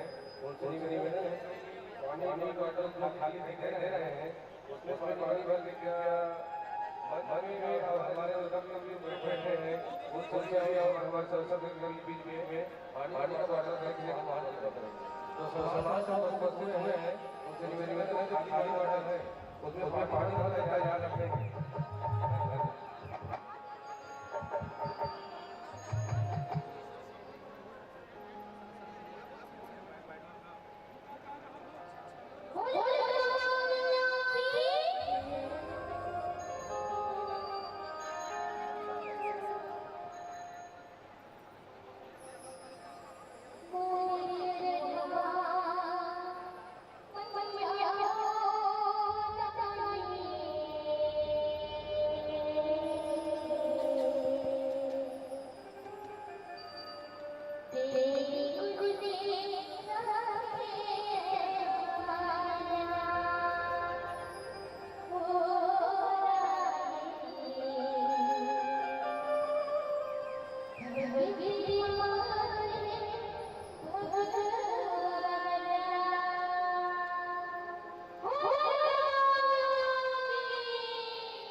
देखिए बहुत मैया जिनकी अधूरा करते हैं आप में लोग रहते हैं वो करवा मैया जिन्होंने बांट भक्ति में बांट को भी अपनी भक्ति में बांट दिया वो करवा मैया जो आपके हमारे कासल से साल काया कर गई वो करवा मैया जो अपने से बनाकर भगवान को खिला गई वो करवा मैया उनके प्रशंसा है आज और उनके प्रशंसा होकर आज हमारे जीवन में ये ऐसी अद्भुत घटना आज का अनादर बनाना हमारे बच्चों के माध्यम से होता है आज हमारे समाज के बड़े लोगों ने ये बेड़ा उठाया है सब समाज के वो पदाधिकारी जो परीक्षा के अध्यक्ष आदि प्रहलाद गया और इसके समस्त टीम जिला के अध्यक्ष आदि ने और किया और समस्त टीम माता है आज के सरकार जिन जीवन को जीवन बनाने के लिए हमारे छोटे छोटे बच्चों को पढ़ाने के लिए इतना विद्यार्जन और रक्तदान जो आज हमारे युवा पार्टी के द्वारा किया जा रहा है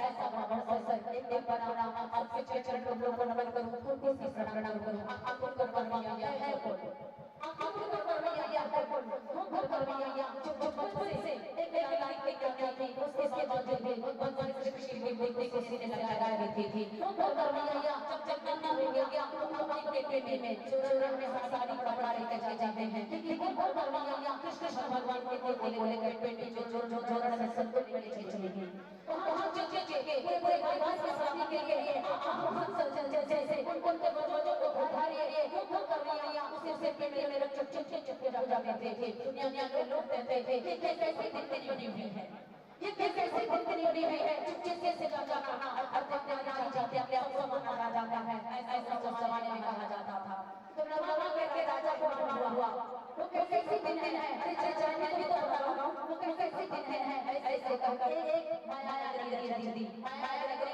का क्या हुआ एक सूखा तालाब गड्ढा खोदा गया और अचानक से ये आवाज लगाई गई कि राजा के द्वारा कि मेरे हाथी को खुजली हो रही है मेरे हाथी को खुजली हो रही है अगर लोग करवाया गया कि लाता है तो ये सूखे तालाब को तीर से भराना चाहिए पूरे गांव के लोग पूरे नगर के लोग पीपी पट ले लेकर ला कर डाल गए लेकिन तालाब कभी भरा नहीं तब समय मां करवाने लिए विचित्र परीक्षा खड़ी एक नारी जाती है संकट खड़ी आग बढ़ी और वो राजा को करवाया को भरे दरबार में पेश करने का कहा गया वो करवाया भरे दरबार में पेश हो गई और भरे दरबार में पेश होने के बाद राजा ने पूछा ही करवाया गया है तो बोले जी हुजूर मैं ही करवाया तेरी भक्ति नहीं है बोले मैं अगर तोड़ने की बात होती तो तोड़ देती बताने की बात होती तो बता देती लेकिन उसको लौला नहीं सकता बताना नहीं सकता तो उस समय राजा को गुस्सा आया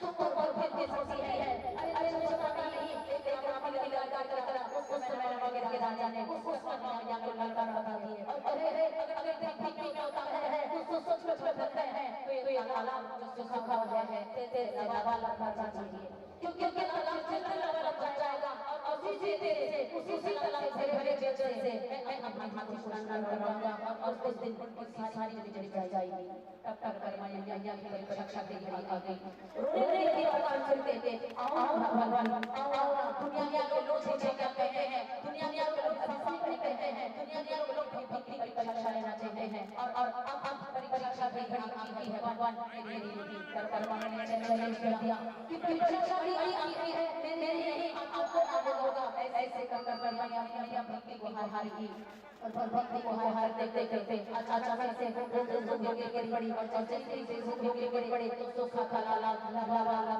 तेज से भर गया और उसी से में राजा ने उस हाथी को ध्यान लगाया तब से वही बिजली बढ़ गई ऐसा कहा जाता है उनके मन से है आप सभी लोग आज ऐसे बच्चों को आगे बढ़ाने के लिए सब ने एक ऐसा लगाया गया है इतिहास दिया गया है कि दो गांव के हर बच्चे जाने अगर वाली के लिए है कौन वो किसकी दाता है कौन जिनके बच्चे आज लेते हैं आज उनकी जन्मदिन को सभी लोग मना रहे हैं फिर हमारे जीवन में आदर्श नहीं आती जब से चुनाव हुआ जिला पंचायत जिला अध्यक्ष का साहू समाज के जिला अध्यक्ष का जब से चुनाव हुआ एक दिन खाली नहीं बैठे एक दिन खाली नहीं बैठे उनके समय में पूरी पार्टी पूरी जिला समस्त टीम आज दिन कुछ कार्य कार्यक्रम करते हैं, कभी कभी हमारे समाज हर कार्यक्रम, आज हमारे समाज में माताओं को शिक्षित कर दिया जाता है। अगर किसी की मृत्यु हो जाए तो उनको विधवा मान दिया जाता है, ऐसे विधवा को कोई विधवा मान ना दे। इसलिए क्या चाहिए कि चुड़ी कार्यक्रम में होना चाहिए और घर के अंदर होना चाहिए, कला के नाटक का कार्यक्रम होना चाहिए और उसके साथ शादी का विवाह का समय आया है तो दुल्हन मिला होना चाहिए। इसका सब निकल कर लीजिए कि आज के बाद हर किसी के घर में जब दुल्हन मिला होगा तो ऐसे बेटे बेटा कभी विवाद और लड़ाई होगा, क्योंकि वो दुल्हन मिला में गो माता जब चल के वापस आती है तो पैरों पे धूल जोड़े हुए देवी देवताओं का वास होता है। ऐसे मिला में जब हमारे बड़े बेटा बेटी को आशीर्वाद मिलेगा, कहीं जाके दोनों का दाम्पत्य जीवन सुखमय रहेगा। लेकिन हम लोग क्या कहते हैं 12-1 बजे बारात लेकर जैसे बजाते हैं, ढोल बजाते हैं और बारात पर हम 12 बजे कहते हैं और 1 और 2 बजे तीसरा साथ चल देते हैं। रात में से समझ के लिए देवता जो है स्वयं चले जाते हैं, सब जाते हैं और उस बीच में हम बेटा बेटी का प्यार चाहते हैं। तो क्या ऐसा प्यार बन पाएगा? तो एक सारी पूर्णियों को करने के लिए समाज में एक बेड़ा बनाया कि केवल गोद मिला में विवाह करना चाहिए, तब कहीं जाके आज हमारे बेटा का जीवन पाएगा। एक बात, दूसरी बात, हमारे बेटा बेटी आजकल के बेटा बेटी क्या कर रहे हैं, बहुत सारी समाज सुधार किया है। आजकल के हमारे बेटा बेटी क्या कर रहे हैं, हम संस्कार सिखाते हैं बेटा बेटियों को, बेटी की बारी आई है तो बेटी की बारी घर जगह पे जी जाते हैं। अगर बेटी सहेली के घर वो बेटा के चले जाए और देखते आए तो कुछ फर्क करते हमारी बेटी कहाँ गई, हम कुछ फर्क करते हमारी बेटी कहाँ गई, क्या हम किसी से ये पूछा क्या हमारे बेटे कहाँ हैं? दिन भर बोलते रहते हैं, बात एक लग रहा था, कभी पुल में कभी चौराहे में सड़क पर सो करके बातें करते रहते हैं। बेटा को पूछा सा सवाल नहीं होता, सारी समस्या जड़ वही से बताता है। जिस तरह से बेटियों में डिसिप्लिन का वहाँ रखते हैं, ठीक यही डिसिप्लिन हमारे बेटों को होना चाहिए। आप बेटियां पढ़ लिख के आगे बढ़ रही है, इंजीनियर डॉक्टर बनते जा रहे हैं। अगर 100% आ जाए तो 50% बेटियां घर का चौका बर्तन के झाड़ू करती है, लेकिन स्कूल और कॉलेज जो में फर्स्ट आने का टाइप के नाम लिखते घर ही वही पहले लेते हैं, लेकिन बेटे लोग क्यों नहीं देते? बेटे लोग क्यों नहीं देते? इसके लिए वो बेटा जीवन नहीं है, बेटे जीवन नहीं। आप हम इसी जिम्मेदार जो अपने आप को सच माता के साथ साबित करते हैं, ये लोग जिम्मेदार है, क्योंकि उसे बताना चाहता अपने बेटा को बोलते नहीं, बेटा तुम्हारी वजह से कोई पैसे नहीं, बेटा तो जाता कहाँ है, बेटा तो मोबाइल चलाता है, चलाता क्या चीज करता है। हम अपने बेटा को और बेटी को दूर जगह पे ढक देते हैं। एक ही छत में रहने के बावजूद भी इतनी दूरी बनाए हैं उतना दूरी तो इस दुश्मन ने बनाता जितना अपने बेटा बेटी से दूरी बनाए हैं। आंखों को घूमे कमरे में क्या कर रहे हैं इसको छोड़ते नहीं है। बेटा बेटियों का साथ में प्रेम करना चाहिए, प्रेम सिखाना चाहिए और कोई छुपाए ना, कोई छुपाए ना, ऐसा व्यवहार करे। अगर बेटा को अच्छा करेगा तो जब जानता है ना हमारे इसके लिए क्या करना है। आज अच्छे करने के बाद संसार जगत में आत्मा हो गई। आज आगे हमारे में देरी होना चाहिए, क्योंकि माता पिता की इज्जत केवल हमारे बच्चों के हाथ में है। बेटा अगर तूने गलत कार्य किया तो हमारा इसे सर से नीचे जाएगा, और अगर तूने अच्छा कार्य किया तो सीना पे बोले कि मेरा बेटा है। बोलते हैं अगर आपके हमारे बच्चे कहीं चौक में बाजार में शराब पीकर पड़े रहेंगे तो केवल माता पिता बड़ा होती है, दोस्त यार साइड में होते हैं, गांव वाले भी बोले कि क्या रहता है, क्योंकि वहां पर तो पता चलने नहीं वाला है। इसलिए सब साइड से समझ जाएंगे लेकिन कोई उनके साथ नहीं होंगे। और जब वही इंजीनियर डॉक्टर और कलेक्टर बन जाए तो सब के सब सीना में फूट के बोलते हैं ये मेरा बेटा है, ये मेरी बेटी है, ये मेरे गांव का है, सब होना चाहिए। इसी भाव के साथ में निवेदन करना चाहती हूँ कि हम अपने बच्चों को केवल संस्कार हम अच्छे माता पिता नहीं बन पा रहे हैं, और अच्छे माता पिता नहीं बनने का एक मात्र कारण है कि बच्चों से दूरी बनाने, बच्चों का बारे में पूछना नहीं क्या पढ़ते हैं क्या करते हैं। एक और बात, दूसरी बात, आजकल की हमारी बेटियां पढ़ी लिखी हुई है, लड़कों से ज्यादा पढ़ी लिखी है, और वो बीएससी एमएससी करने के बाद ही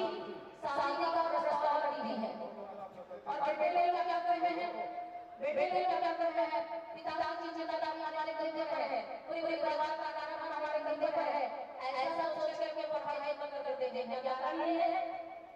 एक बात बच्चों से निवेदन करना चाहती हूँ, आज के नवयुवक हैं, स्कूल और कॉलेज में पढ़े हैं, स्कूल और कॉलेज में पढ़े हैं, तो हमारे प्रणय महर्षि जी बताते थे वो मंजिल दिखाई देता है इसको कि भाई लड़कियों को मंजिल दिखाई देता है, लड़कियों को नहीं दिखाई देता। अगर स्कूल और कॉलेज में लड़के और लड़कियां एक साथ पढ़ रहे हैं, अगर एक लड़की किसी से लड़के की तरफ एक बार देख के सुझाव के हंस दे तो लड़के लोग बन जाते हैं, लड़के लोग बन जाते हैं, लड़की मेरी तरफ देख कर हंसी है, अब मुझे पढ़ने की जरूरत नहीं है, मेरा पढ़ना है, मेरी जीवन साथी है, पढ़ गया, वो सोचने लग जाते हैं, वही सीखने लग जाते हैं और क्या करते हैं, पढ़ाई वहीं पर बंद कर देते हैं, आगे कोई दूसरा नहीं होता। अरे परिवार का आधार, परिवार का बोझ तो उनके कंधे पर उठा करके भी पढ़ा जा सकता है, लेकिन इनको लग रहा है कि लड़की अपने लाइन में आई है, लेकिन लड़का लाइन में आने वाली नहीं है। अब आपको जो पढ़ना चली गई और आपको जिंदगी भर का जिंदगी भर की पूंजी वहीं पर बर्बाद कर दी गई है। आप पढ़ नहीं पाए, उनकी शिक्षा को कदर और ऐसे उपयोग करने वाले लड़कों की क्या कहेंगे?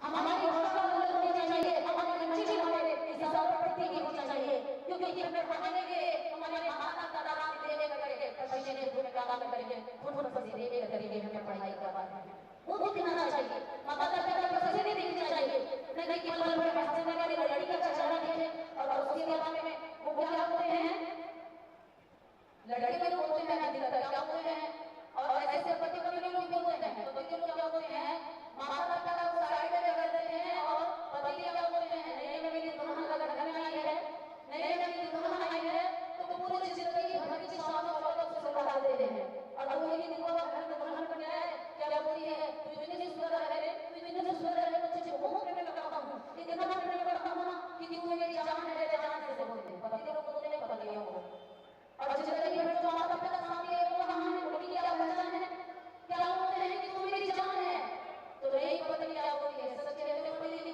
तो तुमसे इतना प्रेम करते हो ना, तो तुम कहते हो कि तुम मेरी जान हो, तो सच है नहीं बोलते हो, तुम मेरे वर हो, दोनों को प्लस करो, जानवर जो माता पिता को साइड करेंगे, दिखावे का प्रेम करते हैं, ऐसे दंपति जो कि अपना ही स्वार्थी के वजह से भूख में कार्य करते हैं, वो जानवर की तरह प्रेम करते हैं, ना कि सच्चे पति पत्नी की तरह।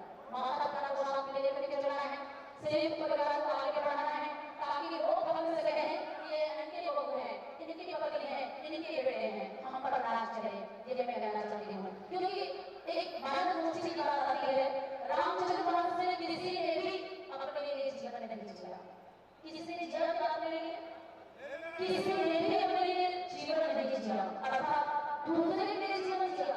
भरत चाहता तो काफी हो जाता, राजगद्दी में राज चढ़ा, लेकिन भरत ने भी नहीं चाहा, भरत ने क्या कहा, चित्रकूट चले गए अपने भैया राम को बनाने के लिए, चलो ना भैया, चलो ना मेरे भाई, आपकी मगर ये जीवन बदल रहा है, आपको लगता है मेरे भैया, अरे जब मैं कबड्डी का वही खेल खेलता था बचपन में, भरतलाल महाराज कबड्डी का खेल खेलते थे ना, तो वो हुआ करता है कबड्डी के दल में, एक तरफ विरुद्ध दल तो दूसरा तरफ दूसरा दल, तो भरत राम से हमेशा कहे भैया मैं आपके दल से कबड्डी खेलने वाला नहीं, तो राम को सुनाए हैं, क्यों भरत सबके सब मरते हैं मेरे दल से कबड्डी खेलने के लिए, लेकिन भरत तू मेरे दल से कबड्डी क्यों नहीं खेलना चाहता, तो भरत ने कहा भैया कबड्डी के दो दल होते हैं, जैसे एक दल आपका हुआ तो दूसरा दल सामने वाला, क्योंकि आपके दल से कबड्डी खेलना मेरे भाई तो आपके बाजू में खड़ा होगा, आपके चेहरे का दर्शन नहीं होगा, अगर मैं विरुद्ध दल से खड़ा हुआ और आपके सामने खड़ा होगा तो आपके चेहरे का दर्शन करते करते मैं कबड्डी का खेल जीत जाऊंगा। भरत जैसे प्रेम करने वाला नहीं है, आज के तारीख में भरत जैसा भाई नहीं मिलेगा, आज के तारीख में कैसे भाई करते हैं, चल कबड्डी जान दे, आज के तारीख के भाई का कदर नहीं हूँ, वो क्या करता है, चल कबड्डी जान दे, दौलत का ध्यान दे, जेकर हुई चीज उन्हीं का चीज चलने वाला है भैया, तो आज के तारीख में भरत जैसे भाई कहाँ से मिलेगा, वो भरत सर्व सुरक्षा कर दिए और क्या किए, केवल चित्रकूट गए राम को मनाने के लिए जगाने, राम ने उसे इशारा कर दिया कि भरत जैसा कोई भाई होगा, तो उन्होंने चरण पादुका ले लिया और उसी चरण पादुका को भरत ने राम सिंहासन पर स्थापित कर दिया और उसके दिशा निर्देश में राजपाट का संचालन करने लगे। भरत को पता था कि मेरे भैया राम 14 साल का वनवास जाएंगे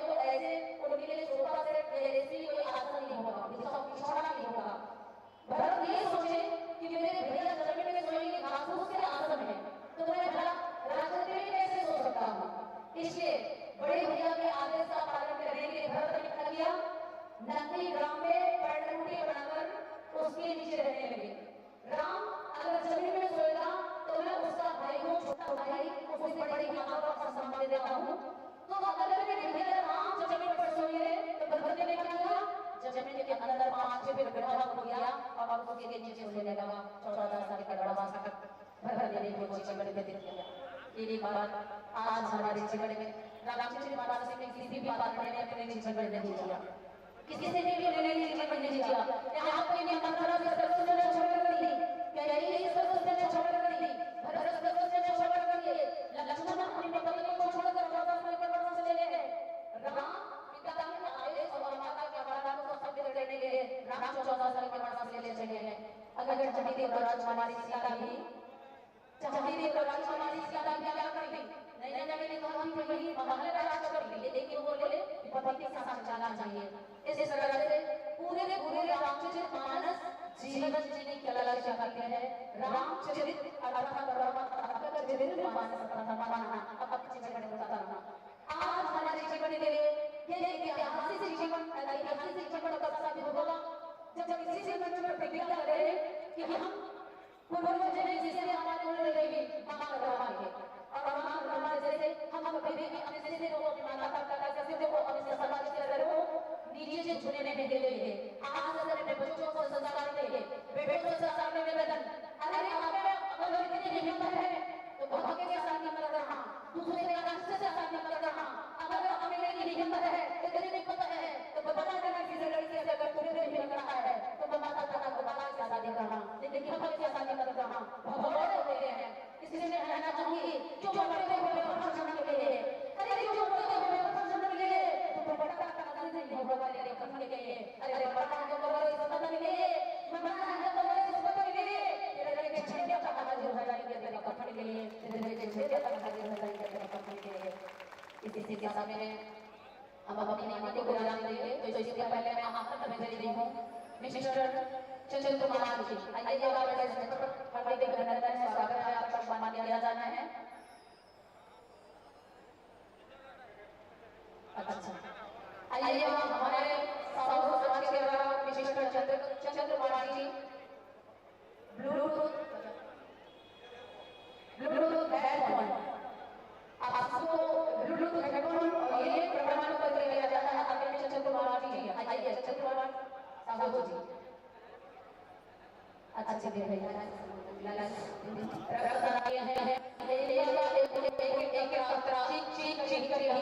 कहता है कि हम गरीबों का सम्मान करें, जिनकी जीवन और मृत्यु के बीच में जुड़ना पड़े, ऐसे रक्तदाता है हमारे बीच में श्यामल साहू जी, आदरणीय भाई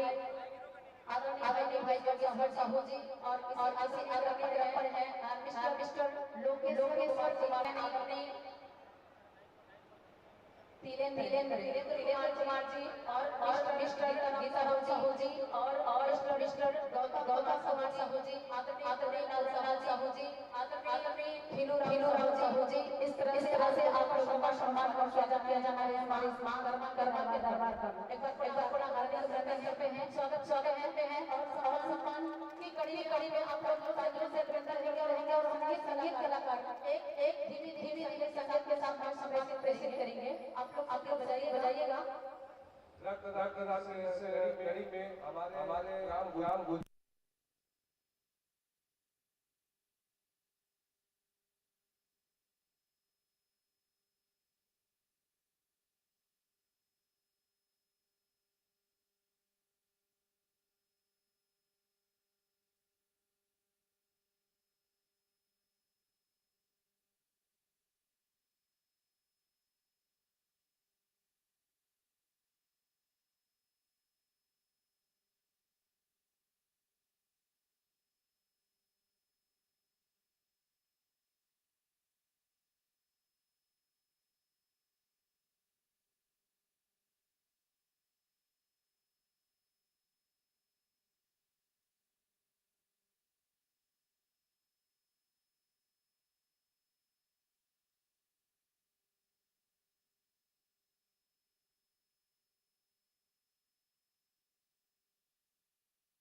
ऊंची मंच पर लगभग पूरे एक नौजवान रक्तदान करेंगे जो जिंदगी की मौत की जूझ रहे हैं, जो हर किसी को जीवन दे इससे बढ़कर और भगवान को नहीं होता।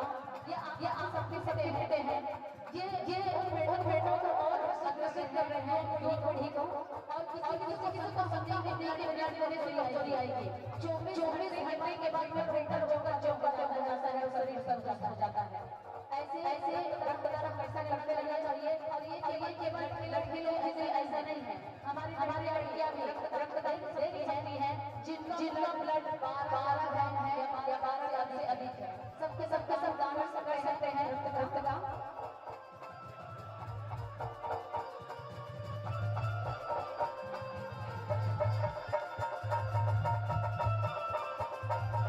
बोलिए भारत माता की जय जय, दानवीर भाषा की जय जय, राजी माता की जय, सत बाबा की जय, चली दाई की जय, भानी देवी की जय, शीतला मैया जय जय, ग्राम के समस्त देवताओं की जय। अभी आपके बीच डॉक्टर साहू जो अध्यापक हैं और मानव संरक्षण के साथ उपाध्यक्ष देखो हो रहे थे, जो बहुत ही धार्मिक और सामाजिक समाज के हमारे जो बेटे बेटियां हैं, समाज हैं, उनके से आगे बढ़ना है, और परिवार के साथ हमारे समाज का नाम रोशन करना है। उनके बारे में बहुत ही अपने संगीत के माध्यम के साथ अपनी बातों को हम तक पहुंचा रही थी। ऐसे हमारे डॉक्टर सुशीला से जो ताली बजाना सुनेंगे। अब मैं चाहूंगा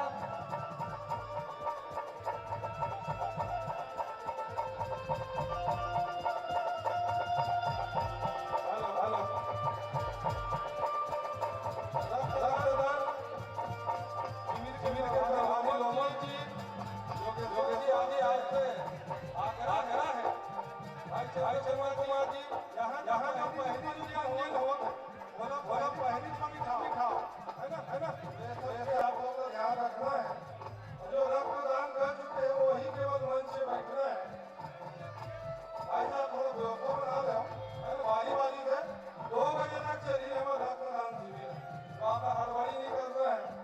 ये कार्यक्रम आप सबके है, गर्मी जरूर है लेकिन कार्यक्रम हमारे है, तो कहीं हमारा ये व्यवस्था बना के रखना है। मैं सब युवा साथी वाला आग्रह करत हो कि हम सब आप सबके सहयोग वाले कार्यक्रम में मिले। हाँ, संगीत कलाकारों से मिले केवल एक भजन सुनाएंगे और अच्छा तरह वाला सुना दो, उसके बाद हम लोग को क्षमा प्रार्थी है, बहुत दूर जाना है इसलिए जल्दी विदा करेंगे। उसके बाद में हमारे इस अंतिम भजन के बाद हमारी परम पूज्य यामिनी देवी जी का उद्बोधन चलेगा या कार्यक्रम चलेगा, है ना। उसमें भी आप लोगों को संबोधित किया जाएगा। जो उसका विषय उसके आगे के पश्चात ही आप लोगों के बीच में परोसा जाएगा। धन्यवाद।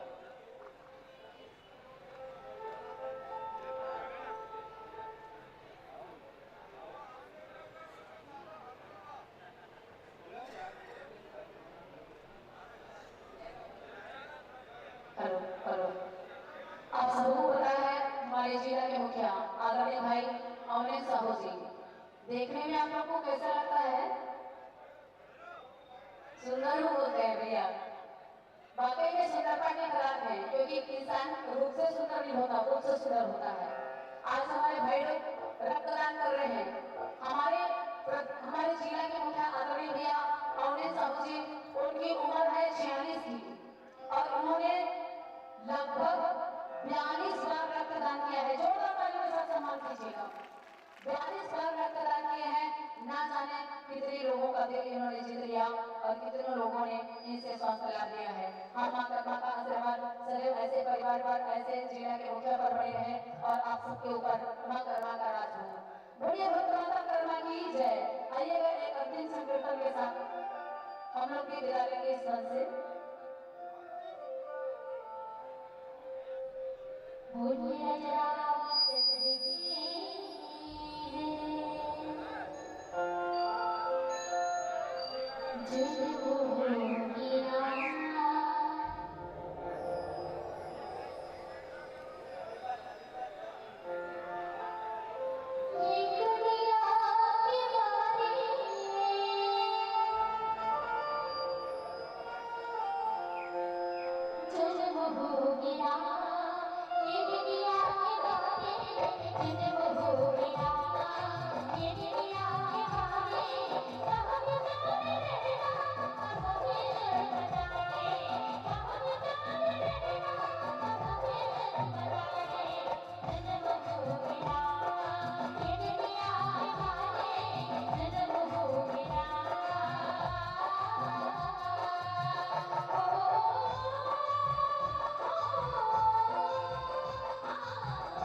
रक्तवीरों का सम्मान के पश्चात आपसे अनुरोध कि एक और भजन सुनाने के पश्चात ही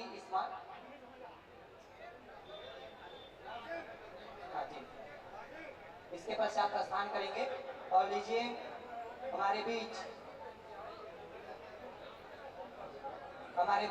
डॉक्टर सुशीला साहू जी, उपाध्यक्ष तहसील साहू समाज मगरलोड, प्राध्यापक एवं मानस प्रवक्ता, हमारे कल आदर्श समूह विभाग के जोड़ों को सगुन के रूप में सम्मान राशि के रूप में 500 रुपए की सम्मान राशि दान राशि प्रदान की जोरदार ताली बजाएंगे उनकी दानशीलता के लिए। और लीजिए हमारे बीच 100 यूनिट रक्तदान के क्रम में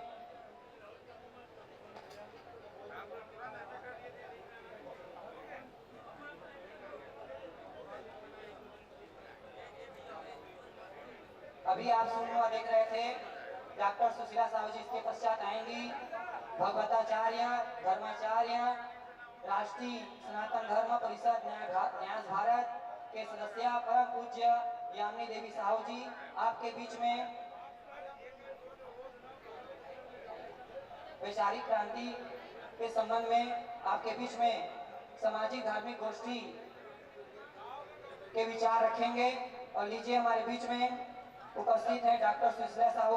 उनके विदाई के लिए सम्मान के लिए मैं सादर आमंत्रित कर रहा हूँ परिक्षेत्र साहू संघ के उपाध्यक्ष श्रीमती गणेश्वरी साहू और हमारे 11 ग्रामीण साहू डोमा परिक्षेत्र के अंतर्गत आने वाले 11 ग्रामीण साहू समाज के समस्त उपाध्यक्ष महिला प्रकोष्ठ की संयोजिका दीदी लोगों से निवेदन, साथ ही साथ कर्मा बैंक की दीदी लोगों से निवेदन, आप सभी एक साथ चलकर आएंगे और हमारे बीच जो धार्मिक और सामाजिक गोष्ठी की वक्ता डॉक्टर सुशीला साहू का स्मृति चिन्ह श्री प्रसाद सम्मान प्रदान करेंगे। मैं पुनः निवेदन करूं परिक्षेत्र साहू संघ डोमा के उपाध्यक्ष श्रीमती गणेश्वरी साहू के साथ साथ डोमा परिक्षेत्र के अंतर्गत आने वाली समस्त ग्रामीण साहू समाज के उपाध्यक्ष महिला प्रकोष्ठ की संयोजिका अध्यक्ष दीदियां और ग्रामीण बैंक कर्मा बैंक की दीदियां, आप सभी एक साथ आएंगे। जो उपस्थित हैं आप सभी आ जाएं, ना देखें। जो यहाँ उपस्थित हैं जिनका मैंने नाम वाचन किया है वे सभी शीघ्रता करेंगे और स्वागत सम्मान की कड़ी से जुड़ेंगे। और हमारी जो डॉक्टर सुशीला दीदी है सगुन के रूप में कल सामूहिक आदर्श विभाग के जोड़ों को देने के लिए 500 रुपए की हम डोमा परिक्षेत्र और समस्त ग्रामीण साहू समाज की ओर से आपका दानशीलता का धन्यवाद ज्ञापन करते हैं। साथ ही साथ मैं परिक्षेत्र साहू समाज डोमा के पदाधिकारियों और समस्त 11 ग्रामीण अध्यक्षों को अनुरोध कर रहा हूं कि हमारे बीच उपस्थित जिला साहू संघ के उपाध्यक्ष सम्मानित श्री कोरोनालाल साहू जी का पुष्पहार के द्वारा स्वागत करेंगे। इसी क्रम में हमारे बीच उपस्थित तहसील साहू संघ समिति अध्यक्ष गोविंद कुमार साहू जी, सम्मानित श्री राजेश साहू जी तहसील अध्यक्ष गुरु, सम्मानित श्री गोपाल साहू जी तहसील अध्यक्ष एक साथ तिलक और पुष्पहार द्वारा स्वागत करेंगे। साथ ही साथ स्मृति चिन्ह भेंट करेंगे।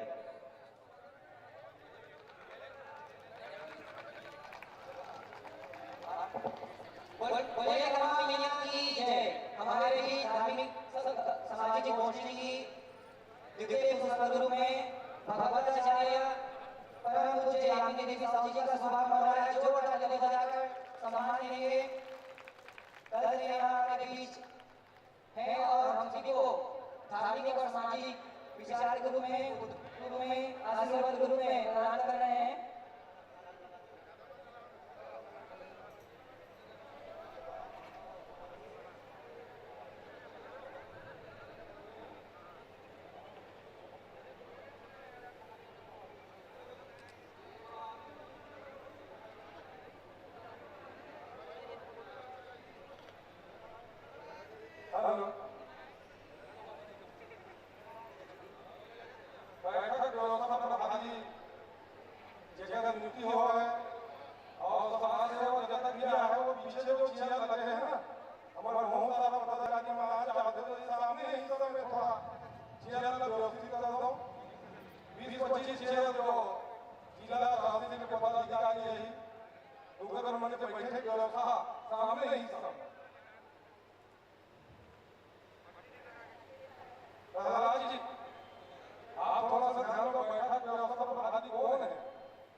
छत्तीसगढ़ के विधायक जितना भी है वो मंत्री हमारा आज के अतिथि है अमरजीत साहू जी, हमारे डॉक्टर स्वर्गीय दयाराम साहू जी, पूर्व जिला पूर्व जनपद सदस्य राम साहू जी, अध्यक्ष ग्राम विकास समिति नंदलाल साहू जी, ग्राम पटेल, आप सभी आज के कार्यक्रम के अतिथि के रूप में मंच में आप सबका विराजमान होना है। मैं तक भी अतिथि मन का नाम ले हो वो सब मंच में विराजमान होगी और जब तक भी वो अतिथि या अतिथि के साथ में आया हो हमारा वीआईपी जो चल रहे हैं चंद्र कुमार जी वहां सब स्थान ग्रहण करना है आप वाला और यहाँ पे जो हम रक्तदान जो कल आज युवा साथी मन आप सबसे सर जी आप नाम ले दो तो सामने में बुलाना है। मैं जो युवा साथी रक्तदान के उनका नाम का वाचन कर रहा हूँ वो कृपया सामने आएंगे। दुष्यंत साहू जी, रेवाराम साहू, यशनंद साहू जी, कृष्णकांत साहू जी, प्रेमलाल साहू जी, लिकेश साहू जी, वेदुराम साहू जी, हेमंत कुमार साहू जी, गंगाधर साहू जी। मैं जितने लोगों का नाम वाचन किया कृपया सामने आएंगे और अपना प्रमाण पत्र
अभी आपके बीच में 100 मिनट रक्तदान के क्रम में दूसरे हमारे रक्तदाता जिन्होंने दान कर लिए हैं उन सभी को प्रशस्ति पत्र और एक हेडफोन मानव सेवा ब्लड सेंटर धुलेरी की ओर से प्रदान किया जा रहा है। जो गाड़ी ले जाएंगे ऐसे रक्तदान के लिए साथ ही साथ आदर्श समूह विवाह जो होना है इसी पावन ग्राम इसी पावन भूमि गुजरा में जिसके जोड़ा को दिया जाने वाले समूह गुरु में सगुन राशि गुरु में द्वारा 2000 रुपए की समूह राशि प्रदान की है। जो गाड़ी ले जाएंगे हमारे समाज के वरिष्ठ तहसील जिला प्रदेश के जितने भी पदाधिकारी उपस्थित हो रहे हैं वहाँ बैठने की व्यवस्था संचालित करेंगे। जो अतिथि क्रम में जिनका नाम मंच में है गोपाल जी, तहसील अध्यक्ष जी आप लोग मंच में बैठेंगे, जिला उपाध्यक्ष तोरण जी आप लोग मंच में बैठेंगे। बाकी हमारे सम्मानित जन जो आए सब सम्मान आपको वहाँ बैठाएंगे और भोजन व्यवस्था प्रारंभ हो चुका है। जिनको भी भोजन प्रसाद ग्रहण करना है बारी बारी से जाना है क्योंकि कार्यक्रम में भी आपको रहना है और भोजन भी ग्रहण करना है।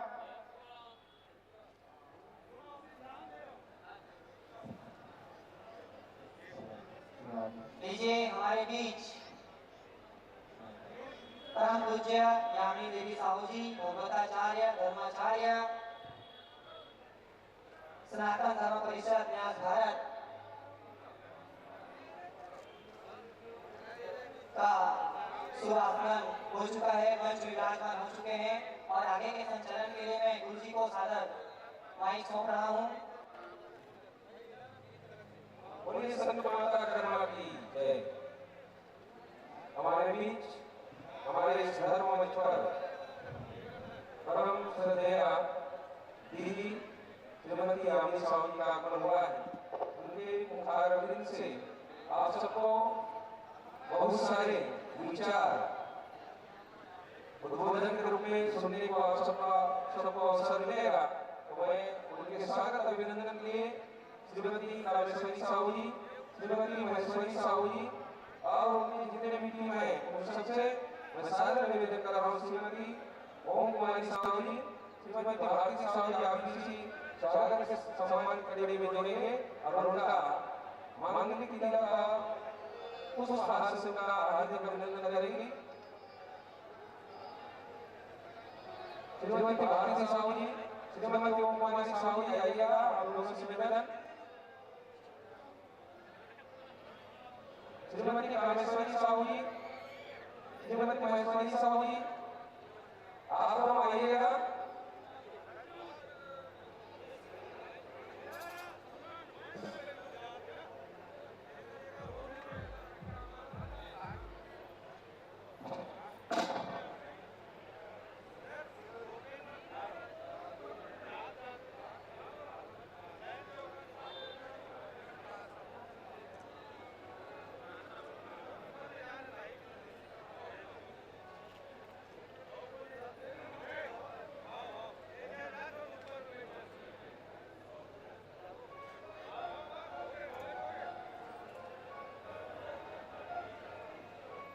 हमारे परम पूज्य भगवताचार्य धर्माचार्य यामिनी देवी साहू जी का स्वागत सम्मान हमारी माताएं और बहनें करी जोरदार करतध्वनि से सम्मान प्रदान करेंगे। और आज सुबह से ही रुद्राभिषेक के साथ आज के कार्यक्रम का शुभारंभ हो चुका है और उसके पश्चात कैरियर गार्डन के पश्चात रक्तदान शिविर, तत्पश्चात धार्मिक सामाजिक गोष्ठी की ओर अग्रसर हो रहे हैं। और आपको एक सूचना देना चाहूंगी इस मंच के माध्यम से, कैरियर गार्डन से जो कार्यक्रम हुआ है उसमें डोमा और गुजरा के बच्चों ने सहभागिता दिया है। डोमा और गुजरा के जो भी बच्चे छत्तीसगढ़ टॉप 10 प्रवीण सूची में 10वीं और 12वीं के परीक्षा में प्रवीण सूची में स्थान प्राप्त करेंगे, उसको जिला साहू संगठन की ओर से 25,000 रुपए की सम्मान दी जाएगी। जोरदार लेवल का सम्मान देंगे। और डोमा और गुजरा के किसी भी सामाजिक वर्ग के बच्चे हो उनको मिलेगा। साथ ही साथ हमारे डोमा और गुजरा के अतिरिक्त अन्य सभी गांव के जिला साहू संगठन की ओर से जितने भी ग्रामीण साहू समाज के हमारे सामाजिक बच्चे हैं जो 10वीं और 12वीं में प्रवीण सूची में स्थान बनाएंगे, उनको सामाजिक रूप से सामाजिक बच्चों को 25,000 रुपए प्रदान किया जाएगा। और आपको पुनः बताना चाहूंगा, डोमा और गुजरा के सर्व समाज के बच्चे जो 10वीं और 12वीं में प्रवीण सूची में स्थान बनाते हैं तो उनको 25,000 की राशि सम्मान राशि जिला साहू संगठन की ओर से प्रदान की जाएगी। और लीजिए हमारे बीच मंच में विराजमान है, व्यासपीठ में विराजमान है परम पूज्य यामिनी देवी साहू जी, पुनः करतध्वनि से स्वागत सम्मान करेंगे। और आगे मैं गुरु जी को सादर आमंत्रित करता हूँ। बोलिए संत माता कर्मा की। एक निवेदन करना चाह रहा हूँ कल के कार्यक्रम के संक्षिप्त रूपरेखा। कल के कार्यक्रम का शुभारंभ प्रातः 6 बजे 11 कुंडी गायत्री महायज्ञ के साथ शुभारंभ होगी। तो जितने भी जोड़े हैं वो 6 बजे पहुंचेंगे। उसके बाद ये जो गायत्री महायज्ञ है 6 से 7 बजे तक, 7 बजे से सारे संस्कार संपन्न होंगे। प्रथम संस्कार के रूप में मातृ पितृ पूजन दिवस के रूप में जो बच्चे रहेंगे वो अपने माता पिता का आरती तिलक लेकर उनका पूजन करेंगे। उसके बाद द्वितीय क्रम में मुंडन संस्कार और उसके बाद अन्नप्राशन, नामकरण और नामकरण के बाद दीक्षा संस्कार और अंत में पुंसवन संस्कार, गर्भ संस्कार और उसके बाद अंतिम में जो सबसे बड़ा संस्कार है विवाह संस्कार, जिसमें 20 जोड़ों का आदर्श विवाह इसी मंच पर संपन्न होना है। तो मैं आप सभी से करबद्ध निवेदन करता हूं कि असुविधा से बचने के लिए हमारे गायत्री परिवार के भाई पीछे काउंटर लगाकर बैठे हैं, जिनको संस्कार संपन्न कराना है वे आज ही पंजीयन करा लेंगे ताकि हम उसकी व्यवस्था रात में बना पाए। तो आप सबसे निवेदन, पीछे हमारे भाई बैठे हुए हैं संस्कार पंजीयन के लिए, उनके पास जाकर मुंडन संस्कार, अन्नप्राशन संस्कार, पुंसवन संस्कार, दीक्षा संस्कार, यज्ञोपवीत संस्कार, जितने भी संस्कार होते हैं उन सब के लिए पंजीयन आज ही करा लीजिएगा ताकि हम उसके लिए व्यवस्था बना पाए। लीजिए आपको अब समर्पित करते हैं दीदी जी से निवेदन करते हैं कि अपने ओंकार बीज से हम सबको अनुग्रहित करें, हम सबके ऊपर आशीष बरसाएं, ऐसा निवेदन उनके श्री चरणों में करते हैं। बोले भारत माता की जय। श्री राधा श्री राधा श्री राधा श्री राधा श्री राधा श्री राधा। आवाज देखो लीजिए। श्री राधा श्री राधा श्री राधा श्री राधा श्री राधा श्री राधा श्री राधा।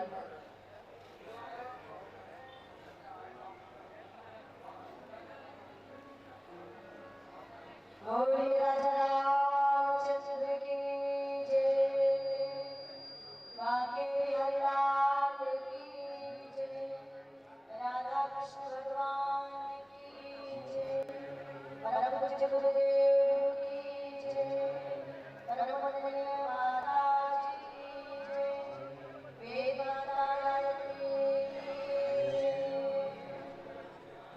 संत माता गरवा की जय, संत माता राजेव की जय, दादे ब्रह्मा साहब की जय, गणेश जी महाराज की जय, हनुमान जी महाराज की जय, गिरिराज देवता की जय, स्थान देवता की जय, अपने अपने माता पिता गुरु गोविंद की जय।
देव माता, विश्व माता, माँ गायत्री, साथ ही भगवान नारायण, भगवान कृष्ण जी, पावन चंद्र में बैठे सभी सत्य स्वरूपा माताओं बहनों देवी देवैया, आप सभी को व्यासपीठ से सदा प्रणाम करें। नमस्कार। जिला सांसद धर्मधरी के नेतृत्व मार्गदर्शन में एवं परिषद समाज दोनों के तत्वाधान में सनातन सामाजिक संस्कार और डेरी यात्रा महोत्सव तथा आदर्श विवाह का आयोजन किया गया है। विभिन्न कार्यक्रम के आयोजनों के साथ यह डेरी यात्रा महोत्सव का जो कार्यक्रम है वो संपन्न हो रहा है, जिसमें अलग अलग वक्ताओं के द्वारा सुंदर यहाँ पर मानव जीवन के मूल्यों को बताकर जीवन में आदर्शों को अपनाने के लिए प्रयास पैदा की जा रही है, प्रेरणा पैदा की जा रही है। और इसके साथ साथ धार्मिक आध्यात्म की चर्चा के साथ साथ सामाजिक चर्चा, किस प्रकार से हम अपने समाज को उत्तरोत्तर विकास कर सके और किस प्रकार से हम अपने समाज को आगे बढ़ा सके, शैक्षणिक, राजनीतिक, आर्थिक, सामाजिक क्षेत्र में किस तरह से सामाजिक उन्नति हो, इन सब विषयों पर भी चर्चा करते हुए साथ ही अतिथि के रूप में राजनीतियों का यहाँ पर आना और अपने राजनीतिक अनुभवों को बताते हुए समाज के संगठन के विषय में और समाज के विकास में चर्चा करना और विभिन्न आयामों और विभिन्न पहलुओं का हमें यहाँ से ज्ञान प्राप्त हो रहा है, जानकारियाँ हम एकत्रित कर रहे हैं अलग अलग लोगों के द्वारा वक्तव्य को सुन करके। और ये हमारा सौभाग्य है कि ऐसे सुंदर कार्यक्रम में परिचित साहु समाज डोमा एवं संबंधित समिति ग्रामीण साहु समाज, इस धमतरी जिला के जिला अध्यक्ष रामानंदीय भैया अवनेंद्र साहू जी और परिचित अध्यक्ष परमानंदीय प्रहलाद साहू जी, आप श्री के मार्गदर्शन में इस सुंदर कार्यक्रम का आयोजन हुआ है और आप सब यहाँ पर एकत्रित हुए, यहाँ पर बैठे और ऐसे ही यहाँ पर एकत्रित होकर आध्यात्मिक चर्चा सुनकर जीवन का कल्याण व्यक्ति करना चाहता है और कथा के माध्यम से, सत्संगों के माध्यम से, विचार संगोष्ठियों के माध्यम से ही मनुष्य के जीवन में वैचारिक क्रांति लाया जा सकता है, वैचारिक परिवर्तन समाज में लाया जा सकता है। और स्वामी विवेकानंद ने कहा है कि समाज में वैचारिक परिवर्तन लाने के लिए क्या करना पड़ेगा। समाज में वैचारिक परिवर्तन लाने के लिए हमें विभिन्न प्रकार के कर्म कांडों के साथ सत्संग की व्यवस्था भी समाज में बनानी पड़ेगी, जिसके माध्यम से इस समाज में, मानव समाज में, पूरे राष्ट्र में वैचारिक क्रांति आएगी। आइए आज इसी विषय को लेकर हम आपसे चर्चा करेंगे और चर्चा करें इससे पहले सुंदर भगवान का संकीर्तन प्रेम से ताली की सेवा के साथ यहाँ से गाएंगे। श्री राधे राधे गाए जा, नाम रस पाए जा। सबको देखिए, आंखों से भगवान का दर्शन, जो देव मंच पर देव शक्तियां विराजित है, आंखों से उन देव शक्तियों का विराजन का दर्शन, हाथों से सुंदर ताली की सेवा हो और होठों में उस परमात्मा के नाम को गाने का प्रयास करें कि जागर नाम मरद मुख आवा, अधमो मुगत हो श्रुति गावा। श्रुतियां कहती है, वेद कहते हैं कि मरते समय, अंतिम समय में अगर व्यक्ति के मुख पर परमात्मा का नाम आता है, भगवान का नाम आता है, तो उसका मरण सुधर जाता है। तो आइए सुंदर भगवान के नाम को सभी साथ साथ ताली की सेवा के साथ गाने का प्रयास करेंगे। श्री राधे राधे गाए जा, नाम रस पाए जा।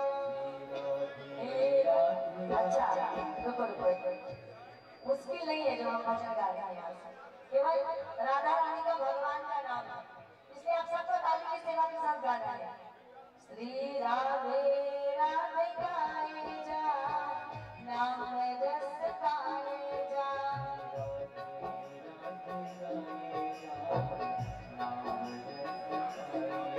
श्री राधे राधे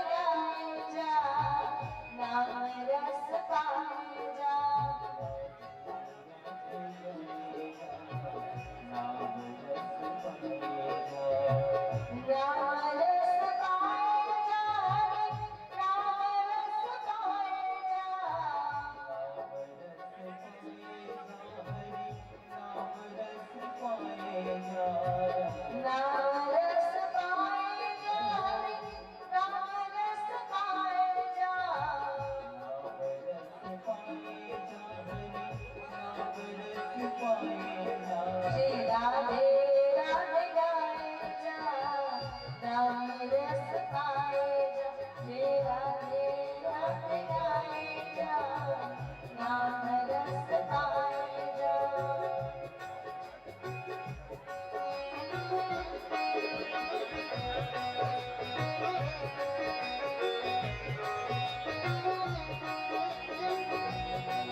ललिता गुरु जी ने मुझे निर्वाण की ओर अग्रसर होने के लिए, निष्क्रमण की ओर, मोक्ष की ओर अग्रसर होने के लिए मुझे सावधान किया है।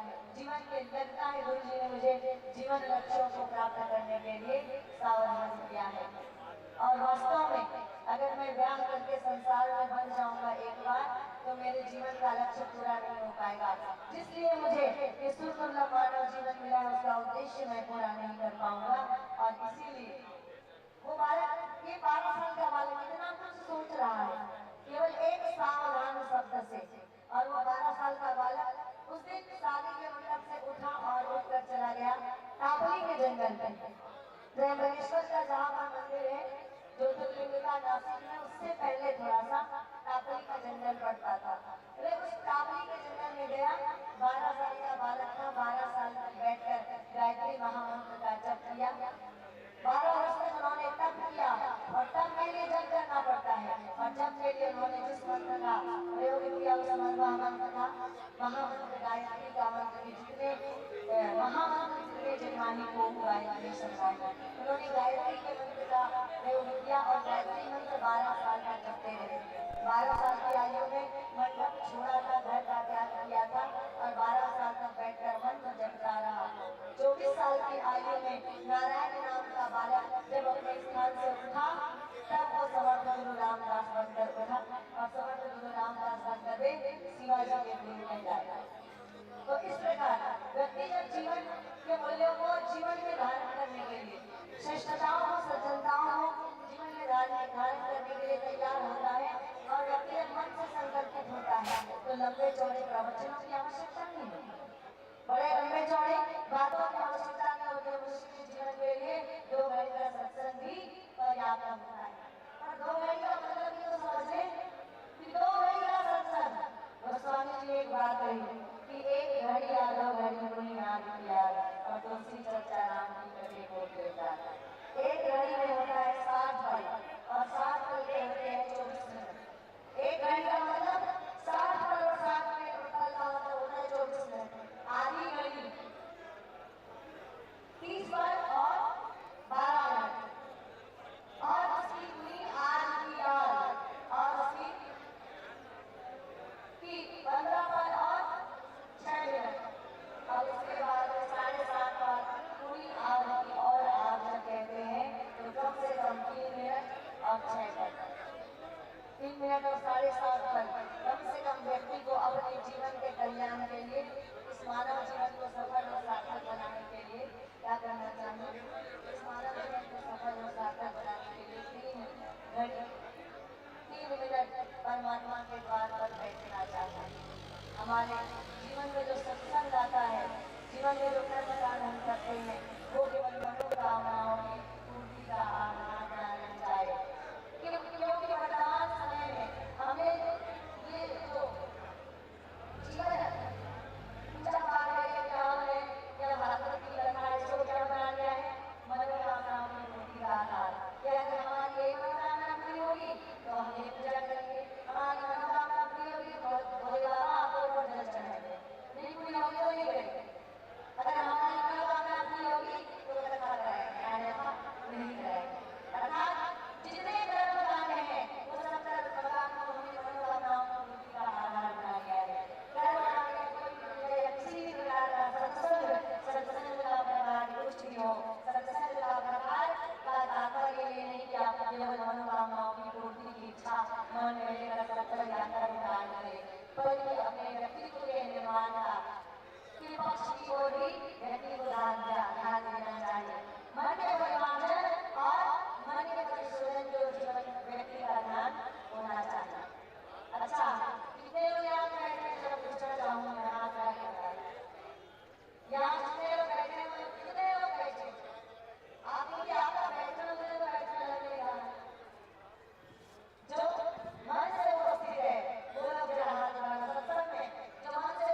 सोए हुए के समान है। ये बात भगवान को भूली गई। तो यहाँ पर बैठे सब लोग खोए खोए से लग रहे हैं। आधे लोग पीछे देख रहे हैं, आधे लोग आगे देख रहे हैं, आधे लोग ऊपर देख रहे हैं। अच्छा एक बात बहुत सुंदर कह गई, ये ध्यान से कथा सुनी देना चाहिए और हिंदी सुनी के बल बन ले कर छत्तीसगढ़ी में बात है, ठीक है ना। अभी वो बड़ा कुछ नहीं होगा, लेकिन मैं देखा तो ये देखकर खुशी में बैठे सारा जमा ढाल लगे और सबको ध्यान नहीं काबे दुनिया ने देखा तो थोड़ा ध्यान लगेगा। घर में बसाए जा, ध्यान में लगाए जा। कई बार में पछताए हुए मत पड़े। जब यमराज के बुलावा आई तो नहीं चले उसके घर विश्वास नहीं चले चलागे और प्रभु के अपने लेन देन की बड़ी साथी। ये सोच के बैठे हो ना, ये कुर्सी में बैठे लोग कुर्सी में अपने बैठ के बैठो न जाओ तो नहीं जाओ। ये कुर्सी में बैठे हो, आज कल कुर्सी मिल के एक राजघर में बैठे हो तो ही कुर्सी में बैठो न जाओ। तो ये कुर्सी से बैठे को नहीं जाने वाला, जो धरती में बैठे धरती को नहीं जाने वाला। अब बैठे ना सोचो ना, ऐसे देख ज्यादा कुछ मिलो और अलमारी में निकला लगा तो चाट बना के जाओ मालूम है। तो हम नहीं देखते हम इस तरह से सोचो तो सोचो तो काका का चाट में लग रहा है महाभारत का घर को सब एक घर में सोचो क्या जाएगा पर प्रतिष्ठा नाम यश प्रभाव क्या जाएगा, संपत्ति घर दौलत रुपया पैसा क्या जाएगा। आपकी संपत्ति जाएगी, आपके संपत्ति के कागज जाएंगे, धन दौलत रुपया पैसा जाएगा, नाम प्रतिष्ठा जाएगा। मेरे भाई बहनों जाएगा जब जहाँ से कुछ भी न साथ होगा केवल दो दस का टुकड़ा तेरा लिबास होगा। और जाना है सब है ज्यादा से चोला माटी के हेरा एक ना भरोसा चोला माटी के हेरा। ध्यान से सुनो भाई बहन मंदिर में बैठे हो। कबीरा करो नीचे देख ऊंची आवाज अकाल में वेट राजा में बढ़ना। कोरोना काल के अभियान, कोरोना प्रतिष्ठा के, कोरोना धन के, कोरोना संपत्ति के और कोरोना रूप के और उसने कर जीवन जिए प्रधान ईर्ष्या में देश में पाप कर काम और मोह अहंकार से ग्रसित हो गए ये जीवन का जिया प्रधान। और एक दिन कोई अवलाद का भगवान का बुलावा आता है और एक दिन हम इस दुनिया से चले जाते हैं। याद रखना जो आपके रोज की नींद है ना वो रोज 8 घंटे का डेमो है। एक दिन रोज रोज आपको 8 घंटे की नींद आती है, एक दिन पूरी आ जाएगी, पूरी तरह से सो जाएंगे और हमारी जीवन लीला समाप्त हो जाएगी। ज्यादा इस दुनिया से सब है कि ज्यादा से लोग जन्म से जगीरा का दूसरा अध्याय कहता है कि जन्म भी सत्य है और मृत्यु भी सत्य है, लेकिन जन्म और मृत्यु के बीच में जो जीवन है उस जीवन को कैसे जीना है। रोग धोकर ईर्ष्या में द्वेष में काम में क्रोध में ये किसके ऊपर निर्भर करता है, ये हम सब के ऊपर निर्भर करता है। भगवान स्वयं आए दुर्योधन के पास संदिग्ध बनकर बात बताने की अधूरी हुई थी। कारागार में जो 5 नाम दे दो अधर्म मत करो तो दुर्योधन ने एक बात कही, हे केशव जाना पीछा धर्म ना जाने प्रवृत्ति और जाना पीछा धर्म ना जाने निवृत्ति। जाना पीछा धर्म दुर्योधन की वाणी क्या थी, सबका जीवन दुर्योधन की तरह हुआ है हमारा कि जाना पीछा धर्म ना जाने प्रवृत्ति।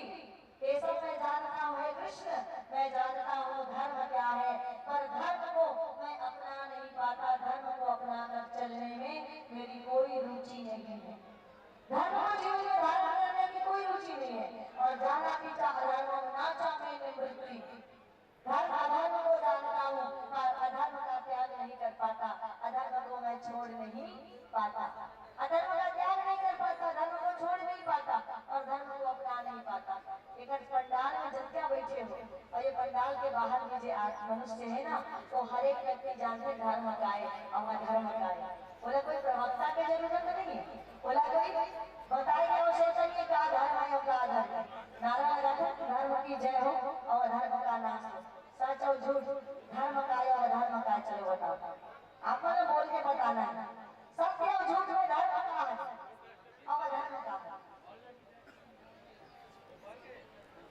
मौनी बाबा नहीं बैठ रहे बोल रहे हैं माइक वाला भैया एक माइक वाला हमारे मन के बोली माइक सच और झूठ में सब धर्म का है बताना सत्य धर्म है पाप और पुण्य में धर्म क्या है निश्चित पुण्य धर्म है नीति और अनीति में नीति धर्म है जो अपने जीवन में धारण करने योग्य है वो धर्म है और जो जीवन में त्यागने योग्य है वही अधर्म है धार्यते जनय नीति वा इति धर्म ये हिंदू मुस्लिम सिख ईसाई ये सब संप्रदाय है केवल एक संप्रदाय है एक पंथ है ये धर्म नहीं है जो जीवन में धारण करने योग्य है वो धर्म है हम सब राम राज्य की संकल्पना को साकार करना चाहते हैं हम सब इस धरती पर राम राज्य लाना चाहते हैं किस प्रकार से राम राज्य आएगा जब संसार की माया का त्याग जाना सबको है कि रावण के पलंग के पाए में रावण के सोने वाले पलंग के पाए में मृत्यु बनी रहती थी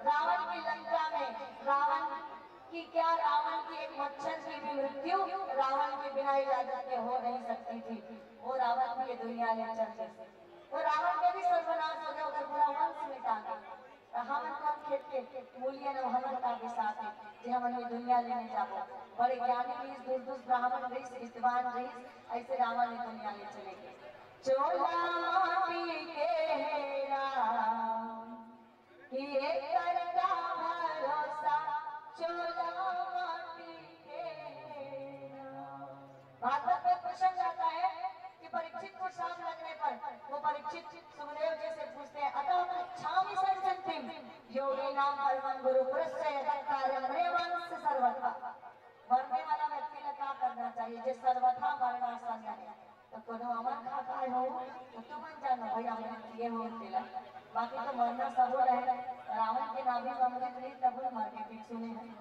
और सब जन जानते कि दोनों जैसे गुरु चले कारण जैसे दानी संगी कारण जैसे दानी जी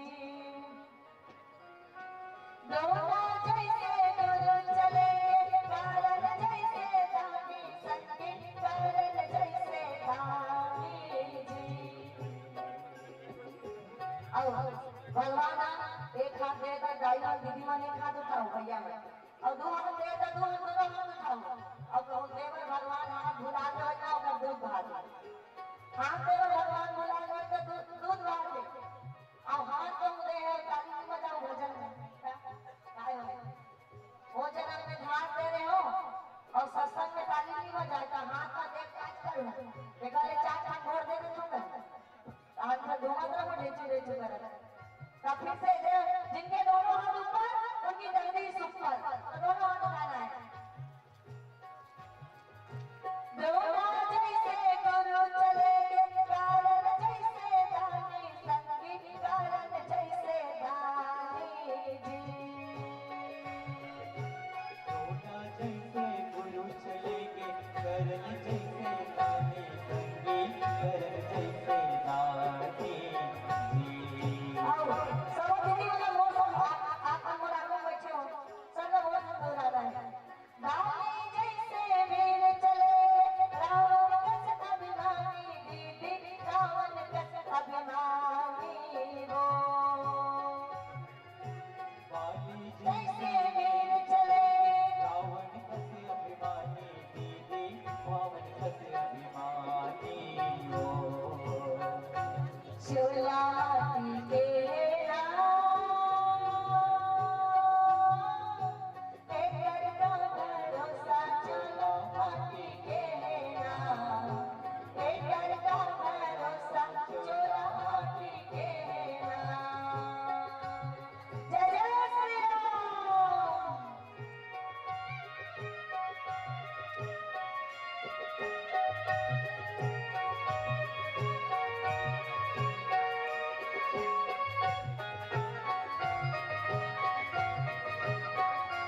मुस्कुरा के देखी और तुम तिरछा नजर देखो ना तो सामने वाला गला समझ जाई वो तिरछा नजर देखी। तुम ऐसे गुंगवाई का मुंह करके देखो ना तब वो मन गुंगवाई का मुंह करके देखी। तुम्हारा गुण कौन है? तुम्हारा गुण मैं नहीं है, तुम्हारा गुण परमपिता परमात्मा। प्रत्येक सारे लोग तुम्हें पाले और प्रत्येक सारा भगवान की स्थापना है, संत महात्मा की स्थापना है और सब जन का देखा थे और इससे मुंह एकदम उतार के बैठे हो और भगवान को उसने देख ली ना तो हमारे जीवन के कल्याण है। देखा से सत्संग में मुस्कुरा के कि सुन सुने समझ आए मुझे तो मन मत जाए अति अनुरागा कि प्रथम भगवती संतन करी संगा और दूसरी रति मम कथा प्रसंगा कि जब भी कथा सुनो एक घड़ी दो घड़ी प्रेम से सुनो मुस्कुरा के सुनो।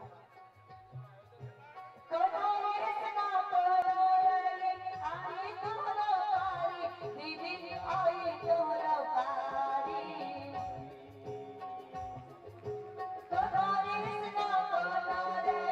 आई हमरा पारी भैया आई सबके तारी जी ताज बनाना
जाने में उन्होंने उस पारस नदी में फेंक दिया।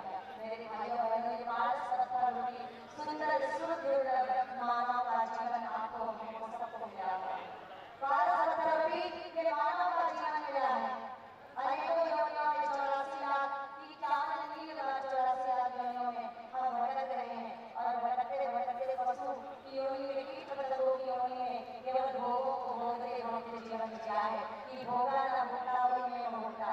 सर्वट पट्टिका में आगे शंकराचार्य ने कहा कि भोगा न भूखा वही में भूखा, तपो न तपता वही में तपता, कृष्णा न गिरना वही में गिरना, कालो न जाता वही में जाता।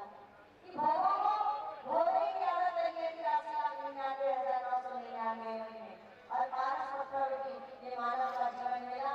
इस योनि को भी, इस मानव योनि को भी भोगों को भोगते इंसान धन संपत्ति एकत्रित करते करते काम लोगों में पड़कर ईर्ष्या द्वेषपूर्वक जीवन जीते हुए इस सुंदर पारस रूपी पत्थर रूपी मानव जीवन को गंवा देता है। और जब अंतिम समय आता है, जब जीवन समाप्ति की ओर होता है, तब अवस्थाएं हो गया जब चिड़िया ने चुन फेंक दिया। तो प्रभु राम की प्रतिष्ठा भगवान राम के मंदिर में अयोध्या में हुई है। केवल गांव गली और चौराहे पर, मंडपों पर और मंदिर पर भगवा लहराने से राम राज्य नहीं आएगा। अगर राम राज्य की संकल्पना को साकार करना चाहते हैं तो उस प्रभु राम की प्रतिष्ठा अपने हृदय में धारण करनी होगी। हृदय में राम की प्रतिष्ठा करनी होगी। और राम किस प्रकार से प्रतिष्ठित होंगे? आखिर राम है कौन?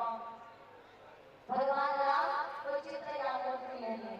भगवान राम, भगवान का तात्पर्य किसी चित्र या मूर्ति से भी नहीं है। भगवान का तात्पर्य सच्चता से है। भगवान का तात्पर्य सच्चरित्रता से है। भगवान का तात्पर्य सद्गुणों से है। और भगवान का तात्पर्य श्रेष्ठ संस्कारों से है। जहाँ पर जिस व्यक्ति के जीवन में सज्जनता हो, जिस व्यक्ति का चरित्र, उसके चरित्र में सज्जनता होगी, वो जिस प्रकार सत्कर्म करते हुए जीवन जिएगा और श्रेष्ठ सद्गुणों से अपने आप को सजा लेगा, वो प्रत्येक व्यक्ति राम हो जाएगा। हमें क्या करना है? हमें राम की पूजा नहीं करनी है।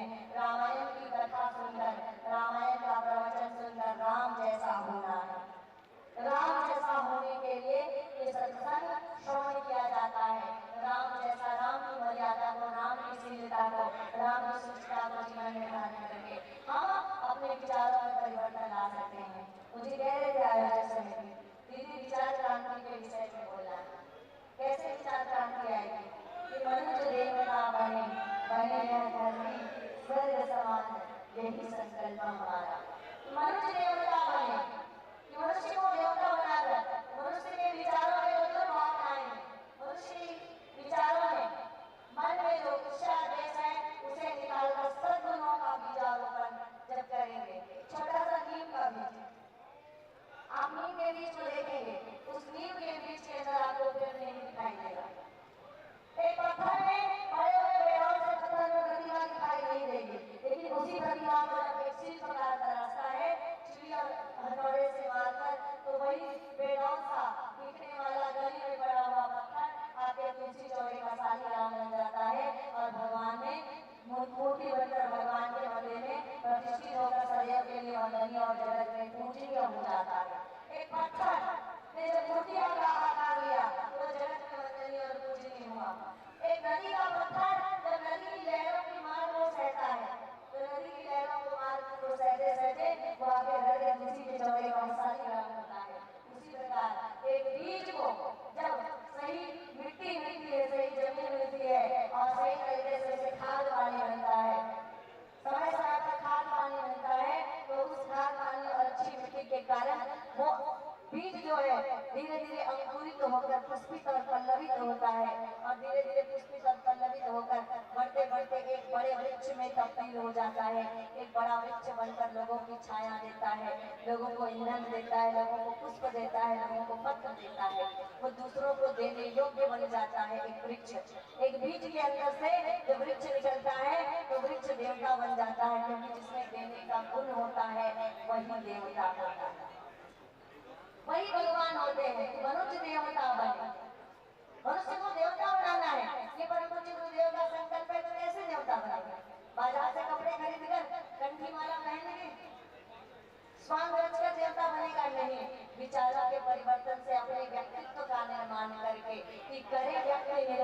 धरा को स्वर्ग बनाना है और इन ईंटों पर ही नवयुग का भवन उठाना है। करें व्यक्ति निर्माण बहुत आवश्यक है हमारे इस भारत भूमि के, हमारे राष्ट्र के निर्माण के लिए, हमारे युग के निर्माण के लिए, राम राज्य की संकल्पना के लिए, राम राज्य धरती पर लाने के लिए एक एक व्यक्ति का निर्माण आवश्यक है, एक एक व्यक्ति का सुधार आवश्यक है। पंडित श्री राम शर्मा जी आचार्य ने नारा कौन सा दिया है इनको मालूम है? वैसे कुछ लोग हैं गायत्री परिवार के बैठे यहाँ पे, नारा कौन सा दिया? पड़ोसी बदलेगा तो कौन सा नारा? मैं माइक हटा भी दूंगी तो भी मेरी आवाज 2 महीने से कंटिन्यू बोल रही हूँ और मेरी औकात नहीं है कि मैं बोलने वाले भी वो, कहने वाले भी वही, कहलाने वाले भी वही। जो भी जीवन में अच्छा बुरा होता है ना, सबको भगवान के चरणों में डाल देना चाहिए।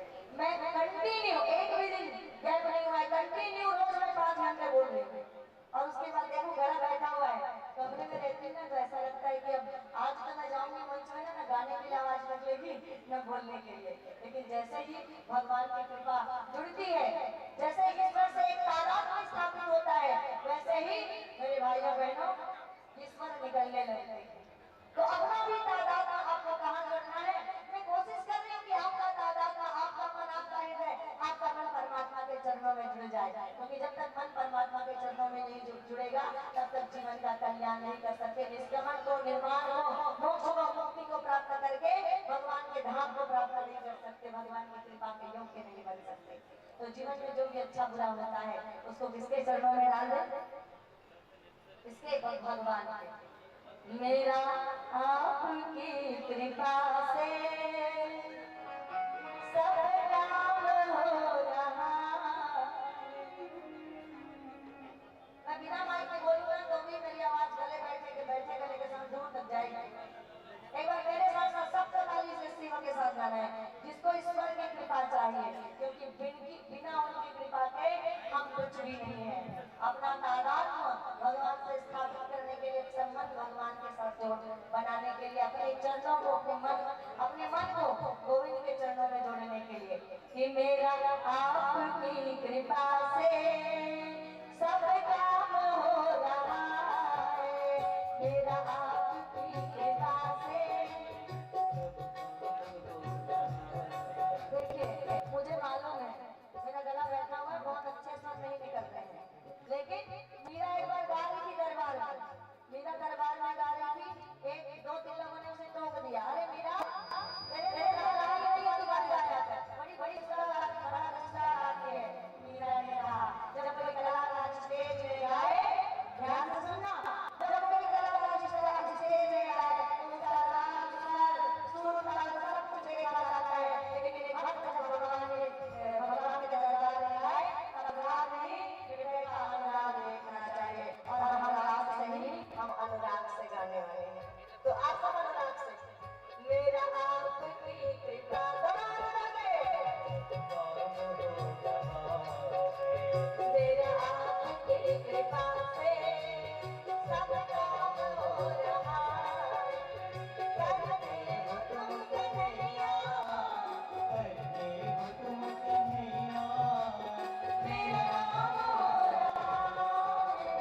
मुझे हमारे नहीं आया भाई जब हाथ दे ठीक ठीक ठीक हाथ वाला है बराबर अब ये ऐसे ऐसे बात कर जय जय का हाथ ठक जोर से बोले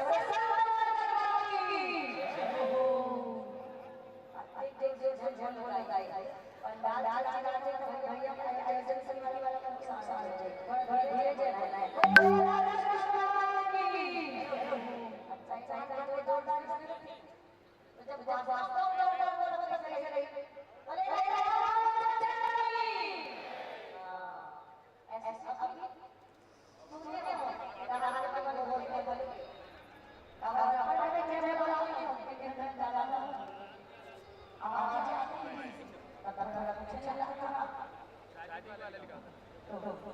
चला क्या निवेदन कर रहे हैं कि हम बनेंगे तो जीव बनेगा परंतु जो यहाँ बेटा अपना सारा संसार सबसे बड़ी सेवा हम क्या सोचते हैं कि रात जगत का चलाना है विचार में परिवर्तन लाकर मनुष्य को देवता बनाकर एक सबसे साथी रचना करनी है यदि ये बात सोचते हैं तो हर एक व्यक्ति किस तरह देखता है पहले अपने बच्चों की तरफ देखते हैं दुनिया को सराहना है दुनिया से सराहना करना पड़ेगा बच्चों की तरफ देखते हैं बच्चों को सराहना का प्रयास करते हैं फिर देखते हैं कि अपने पति का पति हो और पति का पति नहीं हो और फिर उसके बाद अलग अलग पड़ोसी हो ये हम सोच रहे हैं और अभी अपने आत्मा चिंतन करे आज चिंतन करे आज को सारा किस्सा का आगे बढ़े हुए आत्मा के विकास के विषय में कोई नहीं सोच रहा है अपना संसार की सबसे बड़ी सेवा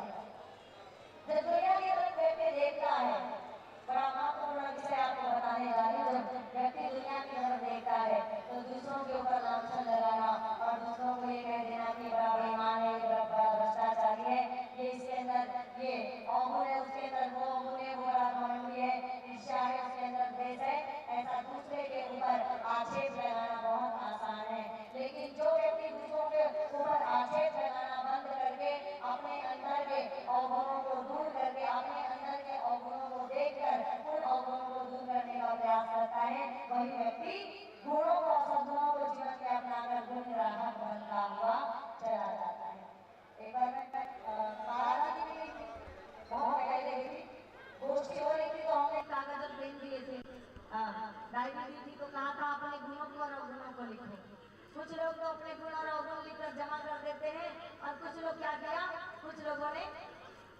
बस 2-3 लोगों ने खाली ले लिया कहे दीदी माँ हमें नहीं पता कि हमारे से हमें तो समझ में नहीं आया क्या लिया कि भाई आप हमारा कठिन काम ले लिया तो उन्होंने कहा दीदी आपने कठिन काम दे दिया था कि अपने विषय में लिखने के लिए कह दिया था आप अगर मेरे पति से जो वर्तमान है ना उसके विषय में लिखने को कहते हैं कैसे देखते हैं कैसे बोलते हैं खाते पीते हैं उसके जीवन में वो क्या काम करते हैं लेकिन हमारा बेईमान भ्रष्टाचारी सब में लिखे रहता क्यों नहीं लिखे परिवारों के बारे में क्यों नहीं लिखे दोस्तों के बारे में आप अपने जीवन को सजा जाएंगे वो सजा जाना चाहिए या दूसरों के जीवन को छाड़ के बैठा हुआ है किसके साथ आ रहा है किसके साथ जा रहा है उन्होंने किसके साथ बातें की उसके अंदर कितनी सारा देश आ रहा है मंचन का बड़ा तो मंचन का कैसे बना रहा है कैसे आई जिंदगी भर अपने बारे में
बोलिए भक्त माता कर्मा की जय। जोरदार ताली बजाकर सम्मान देंगे हमारे परम पूज्य भगवताचार्य धर्माचार्य यामिनी देवी साहू जी, जो हमारे बीच बहुत ही सामाजिक धार्मिक गोष्ठी के अंतर्गत समाज के दशा और दिशा के संबंध में अपने विचार हम तक पहुंचे इस व्यासपीठ में और आपके सम्मान के लिए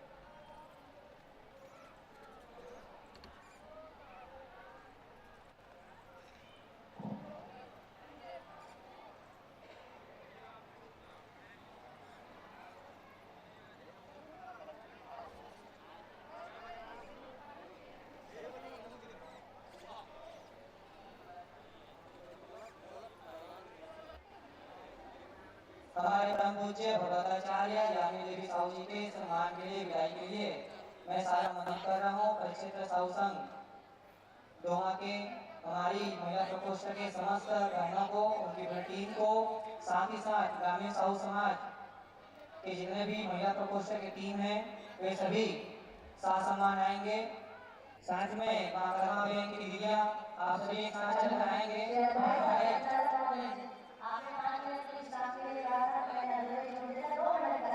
जी जी जी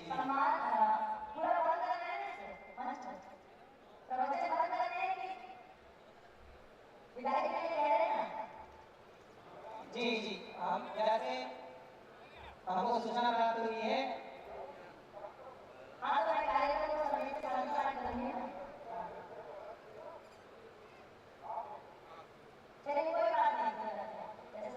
बोलिए भक्त माता कर्मा की जय। जोरदार ताली बजाकर फिर से कार्यक्रम से जुड़ेंगे। जोरदार ताली बजाइए। 5 मिनट का समय लेना चाहूंगी क्योंकि 5 मिनट का विश्राम रहा था, तो मैंने बीच में रोक दिया था टॉपिक, तो मैं निवेदन कर रही थी 5 मिनट के बाद यहाँ पर समाप्त करके शांति पाठ करेंगे समय, क्योंकि कार्यक्रम बहुत अधिक है और कार्यक्रम बहुत अधिक है तो कार्यक्रम की गरिमा के अनुरूप यहाँ पर और एक जो नियम शेड्यूल बना हुआ है उसके अनुरूप यहाँ का कार्यक्रम चलेगा। आगे फिर आप मंची कार्यक्रम देखेंगे कि निवेदन कर रहे थे कि हमें अपने आप को बदलकर और जीवन में 10 सद्गुणों को धारण करके हम राम की प्रतिष्ठा अपने जीवन में कर सकते हैं। ध्यान से समझिएगा। धृति क्षमा धर्मोस्तेयं शौचम इंद्रिय निग्रह धीर विद्या सत्यम अक्रोधो दशकम धर्म लक्षणम। ये धृति रामो विग्रहवान धर्मम, राम साक्षात धर्म के प्रतीक थे।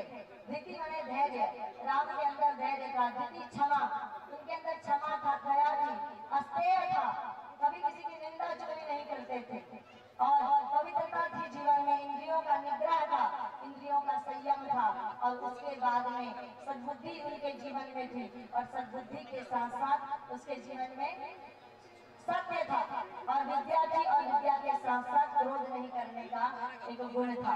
और ये 10 सद्गुण जब हम अपने जीवन में धारण करेंगे, थोड़ी धैर्यता जीवन में धारण करेंगे, क्षमा दया प्रेम सहिष्णुता भाईचारा अपने हृदय में लाकर अपने मन को पवित्र और निर्मल बनाने के लिए नित्य गोविंद नाम का या भगवान के नाम का जब या फिर किसी मंत्र के जप के माध्यम से हम क्या करेंगे, हम अपने विचारों को बदल सकते हैं।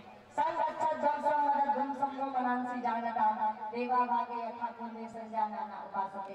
सबसे प्राचीन ऋग्वेद का मंत्र कहता है कि एक साथ मिलकर अगर हम चलेंगे, एक साथ मिलकर अगर बोलेंगे, एक साथ मिलकर अगर सब कोई सोचेंगे और एक दिशा में हम सबका मन कार्य करेगा।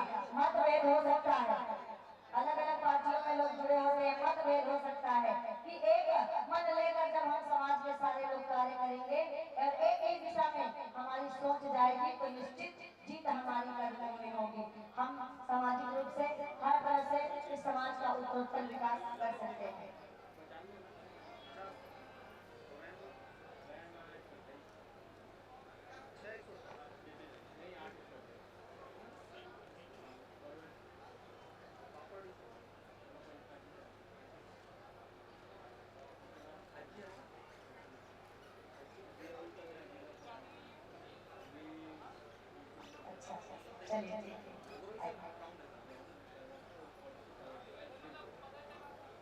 आइए पुनः सूचना मिली है कि उस मंच से कुछ कार्यक्रम होने हैं, उसके बाद कार्यक्रम चलेगा।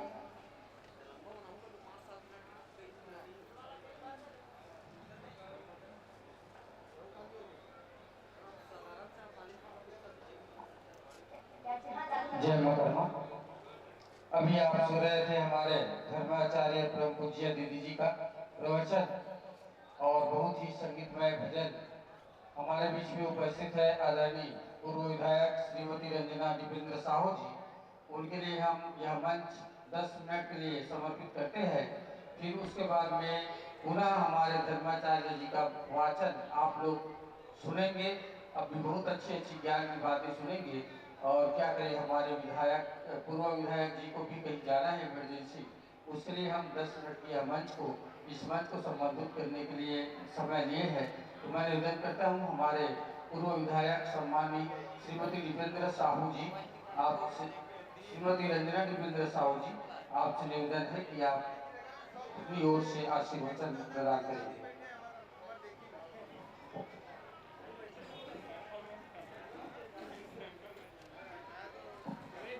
बोली भक्त माता कर्मा की, दानवीर भामा शाह की।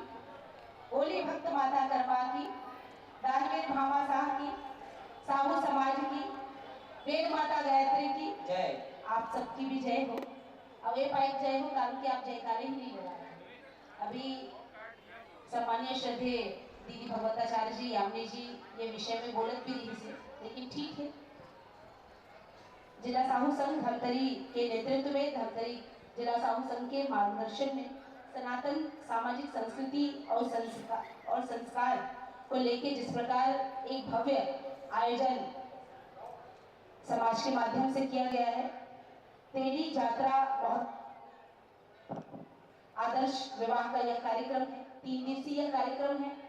हम सबके लिए बहुत हर्ष की बात है। हम सबका बड़ा सौभाग्य है, जिनके अभी मुख से बहुत सुंदर बातें हम सबको देश, दुनिया, समाज, धर्म, जाति सभी को लेकर जिन विषय को हम सुन रहे थे, इस मंच पर उपस्थित हैं सम्मानीय श्रद्धेय दीदी भगवताचार्य यामिनी साहू जी। और ये समाज के लिए भी बहुत बड़ी गौरव की बात है। आपको मैं इस मंच से सादर नमन करती हूँ, प्रणाम करती हूँ आपके चरणों में। आप चूंकि बहुत जिस स्थान पर आप बैठी हैं, वास्तव में यह कोई साधारण बात नहीं है। धर्म की बातें करना और उसे अपने सार्वजनिक जीवन में उसे लागू करना, यह कोई साधारण बात नहीं है। आपके श्री चरणों में मैं नमन करती हूँ, प्रणाम करती हूँ। मंच में उपस्थित हमारे समाज के गौरव, समाज के जिलाध्यक्ष, जिनके मार्गदर्शन में, जिनके नेतृत्व में, जिनकी अगुवाई में जिस प्रकार यह भव्य कार्यक्रम का आयोजन हुआ है, सम्मानीय बड़े भैया अवनेंद्र साहू जी, जिन्होंने एक सराहनीय प्रयास किया है।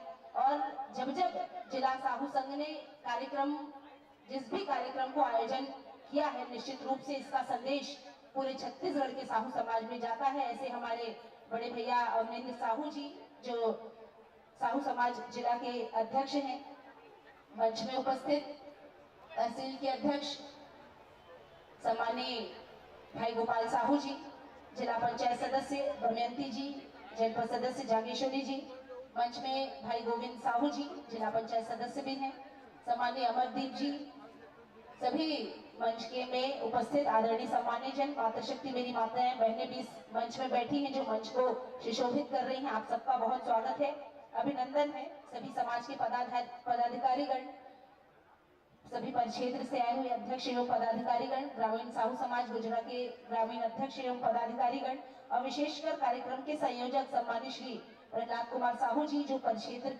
डोमा के अध्यक्ष हैं, और आपका भी विशेष इसमें सहयोग रहा है। आप सभी को मैं बहुत बधाई देती हूँ। आप सबका बहुत स्वागत है, सम्मान है। और मातृ समाज के सम्मानीय सभी आदरणीय वरिष्ठ जन इस मंच के नीचे बैठे हैं, सभी जनप्रतिनिधिगण भी बैठे हैं। सामाजिक मंच के नीचे सामने माता शक्ति मेरी माताएं बहनें बैठी हैं। आप सबको सादर नमन है, प्रणाम है, अभिनंदन है। सम्मानीय प्रहलाद जी ने कहा कि आपको आना है, और जो भी आपका विषय है, मैंने कहा भाई मुझे विषय भी बता दीजिए, क्योंकि हर विषय में कुछ कहना है, आपकी बातों को रख पाना बहुत सामान्य बात नहीं है। बहुत आज जो कार्यक्रम आयोजित हुआ है, मैं सभी को बहुत धन्यवाद देती हूँ कि समाज में जिस तरह नित्य नए कार्यक्रम को करने का, जिस प्रकार आप देख रहे हैं ब्लड डोनेट से गायत्री परिवार में जिस प्रकार हम जुड़े हैं, बहुत सारे उपनयन के संस्कार होते हैं, वो भी इसमें किए गए हैं। अन्य प्रकार के विविध कार्यक्रमों का आयोजन, कल सामूहिक विवाह भी है। और विशेषकर मुझे कहा गया था कि महिलाओं के बारे में यदि आप कुछ कहें तो हम सबके लिए बहुत अच्छा होगा। प्रहलाद जी ने उनके विषय को में रखते हुए, चूंकि कहा जाता है कि कोई भी देश शिखर की ऊंचाई तक जब तक नहीं पहुंच पाता जब तक महिलाएं अपने पूर्ण सहयोग के साथ वहां की सरकार से जुड़कर काम न करें। देश वास्तविक रूप से यदि देश को आपको यश के शिखर पर देखना है तो वहां उस देश की महिलाओं को आगे आना पड़ेगा। यह भी कहा जाता है किसी भी देश के दो पंख होते हैं, एक पंख पुरुष होता है और दूसरा पंख यदि कोई है तो महिलाएं। महिलाओं को पुरुषों को कहने की आवश्यकता नहीं है, पुरुष प्रधान समाज है, पुरुषों की संख्या ज्यादा है। भाई हमारे घर से निकलते हैं, समाज के लिए काम करते हैं, सार्वजनिक जीवन में काम करते हैं और विशेषकर परिवार के लिए काम करते हैं। लेकिन जो दूसरा पंख है वो है महिला, जो निकलने में बड़ा संकोच करती है। निकल भी गई तो आप मंच तक यदि बुलाते हैं तो मंच तक स्वागत करने में उन्हें बड़ा संकोच होता है। स्वागत कर भी लेंगी तो उन्हें कुछ पूछा जाए यदि मंच से तो उसमें बड़ा संकोच होता है उत्तर देने में। उन्हें उत्तर भी मालूम है। संकोच संकोच संकोच ये जो शब्द है वो हमारे जहन में ऐसे भर गया है कि वो हमारे व्यवहार में हो गया। शुरू से इस समाज को पुरुष प्रधान समाज कहा गया। उस पाषाण काल, उस समय से लेकर आज के समय तक, जिसे हम आधुनिक युग कहते हैं। और दीदी जी कह रही थी कि कौन बदलेगा तो हम बदलेंगे, तो भैया युग बदलेगा तो हम बदलेंगे। और इस युग को बदलने के ही गायत्री परिवार ने जिस प्रकार उनकी प्रेरणा को लेकर, पूरे जो गायत्री परिवार के जो पदाधिकारी है उनके संदेशों को लेकर गांव स्तर तक आपने देखा होगा कि जो हवन कुंड तैयार करते हैं, 11 कुंड की यज्ञ, 5 कुंड की यज्ञ, तो ये सामाजिक एक संदेश देने के लिए धर्म और धार्मिक आयोजनों, धार्मिक ऐसे बड़े अनुष्ठान से हम सभी आम लोगों को जोड़ने का ये प्रयास रहा है। कहा जाता है एक जो व्यक्ति होता है वो अपना घर बदल देता है, फिर भी संतुष्ट नहीं है। अपने परिवार रिश्तेदार बदल देता है, फिर भी, और बचा तो वो अपने दोस्त भी बदल देता है, फिर भी वो व्यक्ति संतुष्ट नहीं है। और इसलिए संतुष्ट नहीं है क्योंकि उसने अपने आप को बदलना नहीं सीखा। लेकिन आज जिस आधुनिक युग की हम बात करते हैं, पुरुष प्रधान समाज में महिलाओं की क्या भागीदारी हो और उस अधिकार को हम लेके रहेंगे और संकोच का भाव अपने मन से निकाल के रहेंगे, इस बात की संकल्प करने की आवश्यकता है। आपको एक छोटा सा उदाहरण दूं। पहले की महिलाएं कहती थी, पहले की समय की, अब नहीं कहती, अब तो आधुनिक युग में है। दिन की रोशनी ख्वाबों को बनाने में गुजर गई, दिन की रोशनी ख्वाबों को बनाने में गुजर गई, रात की नींद बच्चों को सुलाने में गुजर गई, रात की नींद बच्चों को सुलाने में गुजर गई। जिस घर के दरवाजे पर मेरे नाम की तख्ती ही नहीं लगी, उस घर को संवारने में मेरी पूरी जिंदगी गुजर गई।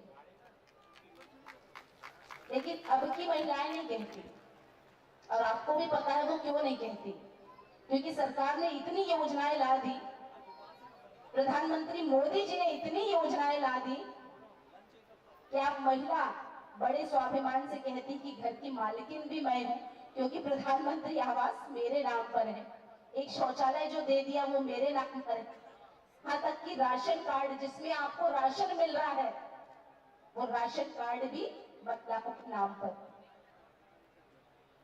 तो आपने तो युग को बदल दिया, उस समय को बदल। आज मंच में आप देख रही हैं कि आधे मंच को महिलाओं ने घेर रखा है, आधे मंच की जिम्मेदारी महिलाओं की है, वो बैठी है क्योंकि वो समाज की पदाधिकारी है। तो एक समाज में एक बड़ा बदलाव हमने देखा है, उस परिवर्तनकारी युग से इस परिवर्तनकारी युग तक पहले का समय रहता था भ्रूण हत्या, गर्भ में बेटा है या बेटी यह जानना बहुत अनिवार्य रहता था, क्योंकि घर के बड़े बुजुर्ग कहते थे नहीं हमको बेटा ही चाहिए। क्यों चाहिए? कुल को तारेगा, कुल को आगे बढ़ाएगा। तो क्या बेटी नहीं बढ़ सकती? और इसके गर्भ में बेटा है या बेटी, इसको शासन ने कानून बना दिया कि क्या आप सुधरेंगे नहीं, और बेटी को सिर्फ आप गर्भ में मार रहे हैं। जो आने वाला भविष्य है, जिसने अभी तक जन्म ही नहीं लिया, उसके भविष्य का निर्धारण करने वाले आप कौन होते हैं? और घर में जब उस भ्रूण हत्या को लगातार किया जा रहा था, इस पर शासन शक्त हो गई और उन्होंने कानून बना दिया। शिक्षा का अधिकार रिश्तों का भी है। पहले जब स्कूल आना या महाविद्यालय जाना, इसके लिए बड़ा प्रतिबंध रहता है, लेकिन इस समय बेटियां खुद कहती है मुझे स्कूल भी जाना है, मुझे महाविद्यालय भी जाना है, मुझे उच्च शिक्षा भी प्राप्त करनी है, और मुझे कुछ करके अच्छा पढ़ के समाज के लिए मुझे कुछ अच्छा करना है, मेरा भी योगदान इस समाज में रहे। ये आज की बेटियां सोचती, अच्छा पढ़ूंगी तो एक नहीं दो कुल को तारूंगी, अपने समाज के लिए कुछ कर पाएंगे,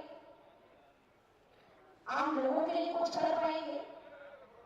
ये हमारी बेटियों की सोच है। और आज जो शिक्षा का अधिकार हमारी बेटियों को दिया गया कि आप जितना पढ़ सके आप पढ़िए, विवाह के लिए बाध्यता नहीं है। और जब विवाह हुआ तो पहले का समय रहता था कि लड़की को देखने भी नहीं दिया जाता था, सगाई की भी परंपरा नहीं थी, सीधे शादी होती थी।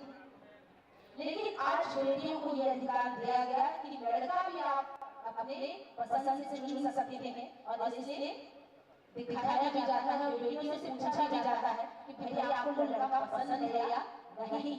तो ये हम लोग की बहुत हर्ष की बात है कि बेटियों की पसंद को भी प्राथमिकता से रखा गया। तो पहले तो माता पिता पसंद कर लेते थे और कहा जाता था कि हमारी पसंद है, हमने देख लिया, हमने पसंद कर लिया, आपको केवल विवाह करना है। तो ऐसे अमूल्य परिवर्तन समाज में आया, एक बड़ा परिवर्तन समाज में आया। और आज की स्थिति आप जो देख रहे हैं, एक मंच पर भट्टाचार्य जी बैठी हुई है, महिला है, भागवत कहती है, समाज में गौरव की बात है। इस मंच में भी आप देख रही हैं और उस मंच के नीचे भी आप देख रही हैं कि किस प्रकार महिला सशक्तिकरण जिसे केवल बातों में कहा जाता था, लेकिन आज हमने उस दौर में महसूस किया कि आज हमारी बहनें किसी से कम नहीं है, आगे आ रही हैं, समाज के हर पदों पर बराबर से अपनी भागीदारी निभा रही है। और कहा जाता है कि अब जो कहते हैं कि कोमल है पर कमजोर नहीं है, वो आज की हमारी नारी है और उसे सशक्त मजबूत कर मजबूती से समाज में खड़े करना ये हम सभी की जिम्मेदारी है। तो हम सभी की जिम्मेदारी है, महिलाओं की भी जिम्मेदारी है। कहते हैं कि कोई भी व्यक्ति यदि अपने आप मन में ये सोच ले कि मुझे उठकर खड़ा नहीं होना है, मैं दुखी हूँ तो मुझे दुखी नहीं रहना है, तो उस दुखी व्यक्ति का साथ कोई नहीं देगा। आप जब स्वयं उठकर खड़े होंगे इस प्रतियोगिता के जीवन में, यदि आप स्वयं उस प्रतियोगिता में भाग लेंगे तो आपके भी साथ दे देने वाले 100 हाथ खड़े होंगे और आपको खींच कर वो